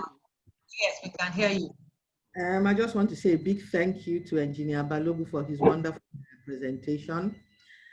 when I started watching it, I was so impressed, but at the same time, very sad, because in the 80s, we actually had our own car manufacturing plants. But unfortunately, all those plants are dead now. I hope NSC in conjunction with COREN will find a way to get government to start thinking about all those areas, because these are areas that will generate jobs for individuals and also help our engineers grow. I'm very impressed with what Engineer Boneni is doing right now, and I hope and pray she continues. Thank you very much, Engineer Balogu. Next, we are in the UK, we'll look you up. I hope you won't mind. You won't Thank mind. you. Okay, is the chairman of Auto E back? I'll take Dr. Sunday Pokola, the chairman of EFN UK. Thank you very much. I'm not the chair. I used to be the chairman of AFN UK. I'm not the chairman of NSC London branch. So it's okay. We're all the same family. Anyway, just to say, well done for this amazing webinar that you've organized. It's very good. I mean, when I saw the title, I thought, I'm going to be doing some traveling today. But to see how Engineer Ismail has taken us through a factory of such amazing capacity, I think it's wonderful. We are also in the UK developing similar thing, but for housing, for producing housing rather than cars. So in the futures, you'll go to the supermarket and order the parts of your house, and it will be delivered to you in modular form and be put together within no time at all. And I will be giving a presentation on that in very few weeks' time. So wonderful, well done. We really appreciate you. That's great. I'd like to take the chairman of NSC Victoria Land branch. I thought he was online recently. Engineer Jonaldo, if you don't mind, could you please say something? I just want to say a big thank you for organizing such a phenomenal event. I'm honored to be here. I feel privileged to have learned all that you showcased here today. I've always known Engineer Ismail Balogun to be an automobile man of repute, and we are indebted to him for taking us through this tour today. I would also love to touch base with the last speaker. I believe he is the chairman of the London branch, because he talked about a subject that I'm passionate about as well. You know, the housing, the modular houses. I'd love to touch base with him perhaps sometime later. So well done, APWEN. As always, you've delivered an excellent seminar, or rather tour, and we're grateful to you. Have a nice day. Thank you. Engineer Camille Kedara, you raised your hand. Thank you, APWEN President. To be honest, I'm very, very happy, and I need to really commend APWEN, and at the same time, thank Engineer Ismail Balogun for his wonderful contribution to the paradigm shift in the conceptualization of the Black race in Europe and America. This is really marvelous. Having said that, I'm part of the NSC Manchester branch, and I'm so much delighted, and I'm much more thinking of how best we can have value addition back home. To this end, I wouldn't know if I can ask Engineer Ismail to share part of his journey experience with us, because that may, in a way, really ginger our brothers and sisters back home, particularly its challenges, because I'm sure that will motivate a lot of people. Thank you so much for bringing this together. It is marvelous. It is really fantastic. Thank you. Engineer Ladapo Sulu. Good afternoon, distinguished engineers, President, ladies and gentlemen. This has been a wonderful event, and Can't hear you very well. Can you hear me now? Yeah, you're better. Hi there. Good afternoon. You introduce yourself to the house. I don't think they know who you are. Yes. My name is Engineer Oladapo Sulu. I am the president of EFN UK. We are a group of engineers in UK who try to provide solutions to Nigerian problems, and also we provide a networking opportunities for engineers in UK.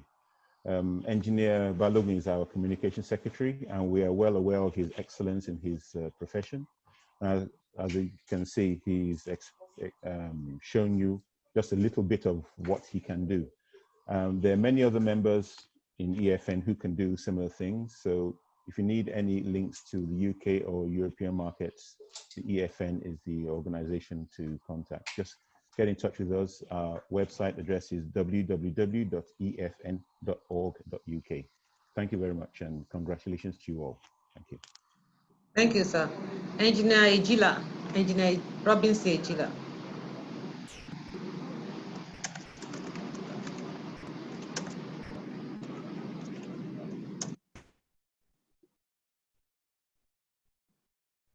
Okay, maybe he didn't hear me. I saw him. Okay, Engineer Bosede, you can take on. Okay, he's here. Okay, sir. You need to unmute yourself. You need to unmute yourself, sir. Yeah.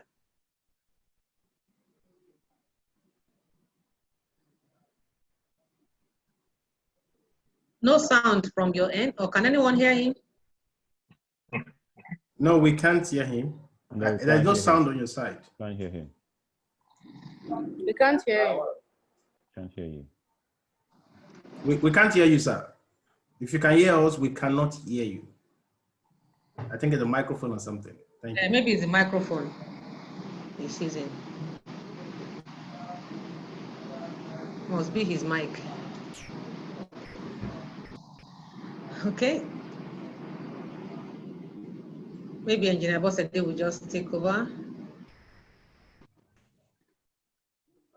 We can't hear you. It's like your mic is bad, sir.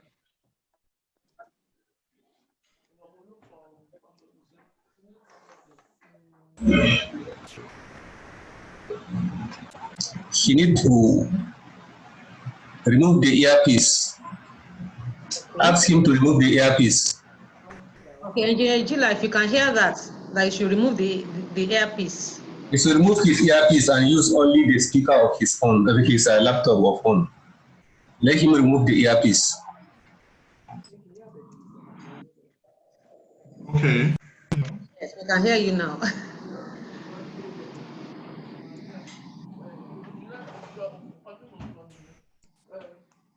But he's muted again. He's back, he's back. Okay.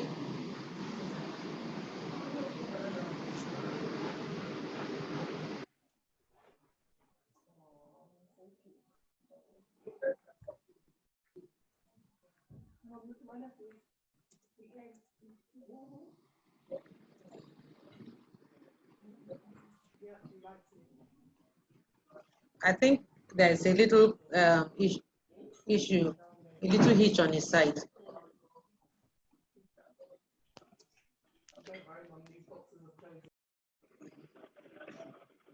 Engineer Boss said maybe you should just take over and close the meeting.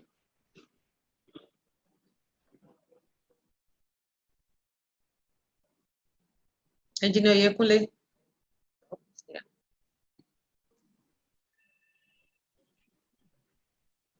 Unmute your mic so we can hear you. Very much, Ma, and thank you very much to our presenter, Engineer Ismail. I want to believe that APWEN for a lot of things to do so that we will be able to impact our nation.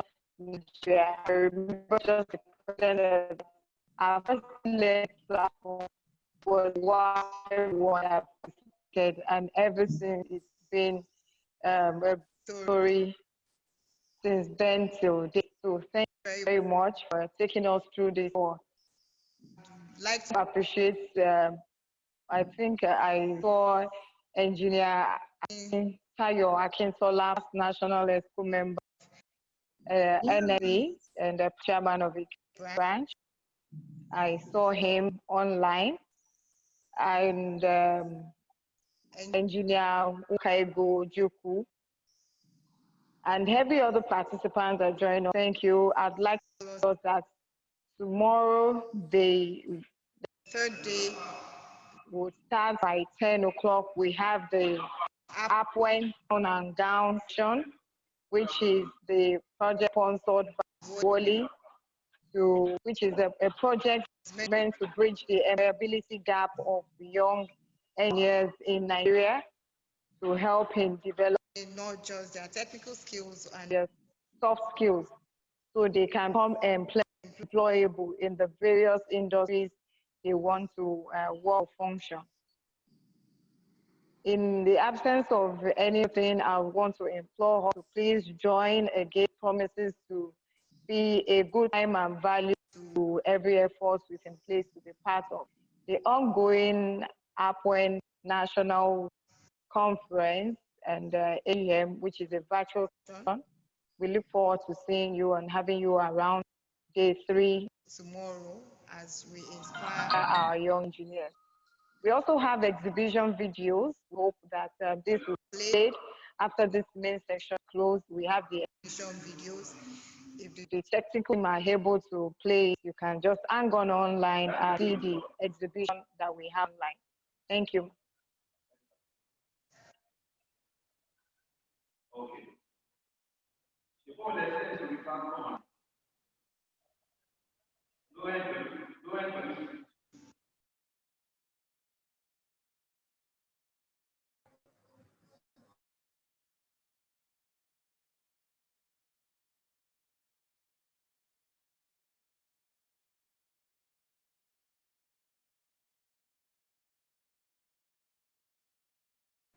Thank you, everyone. Do have a wonderful afternoon and see you tomorrow.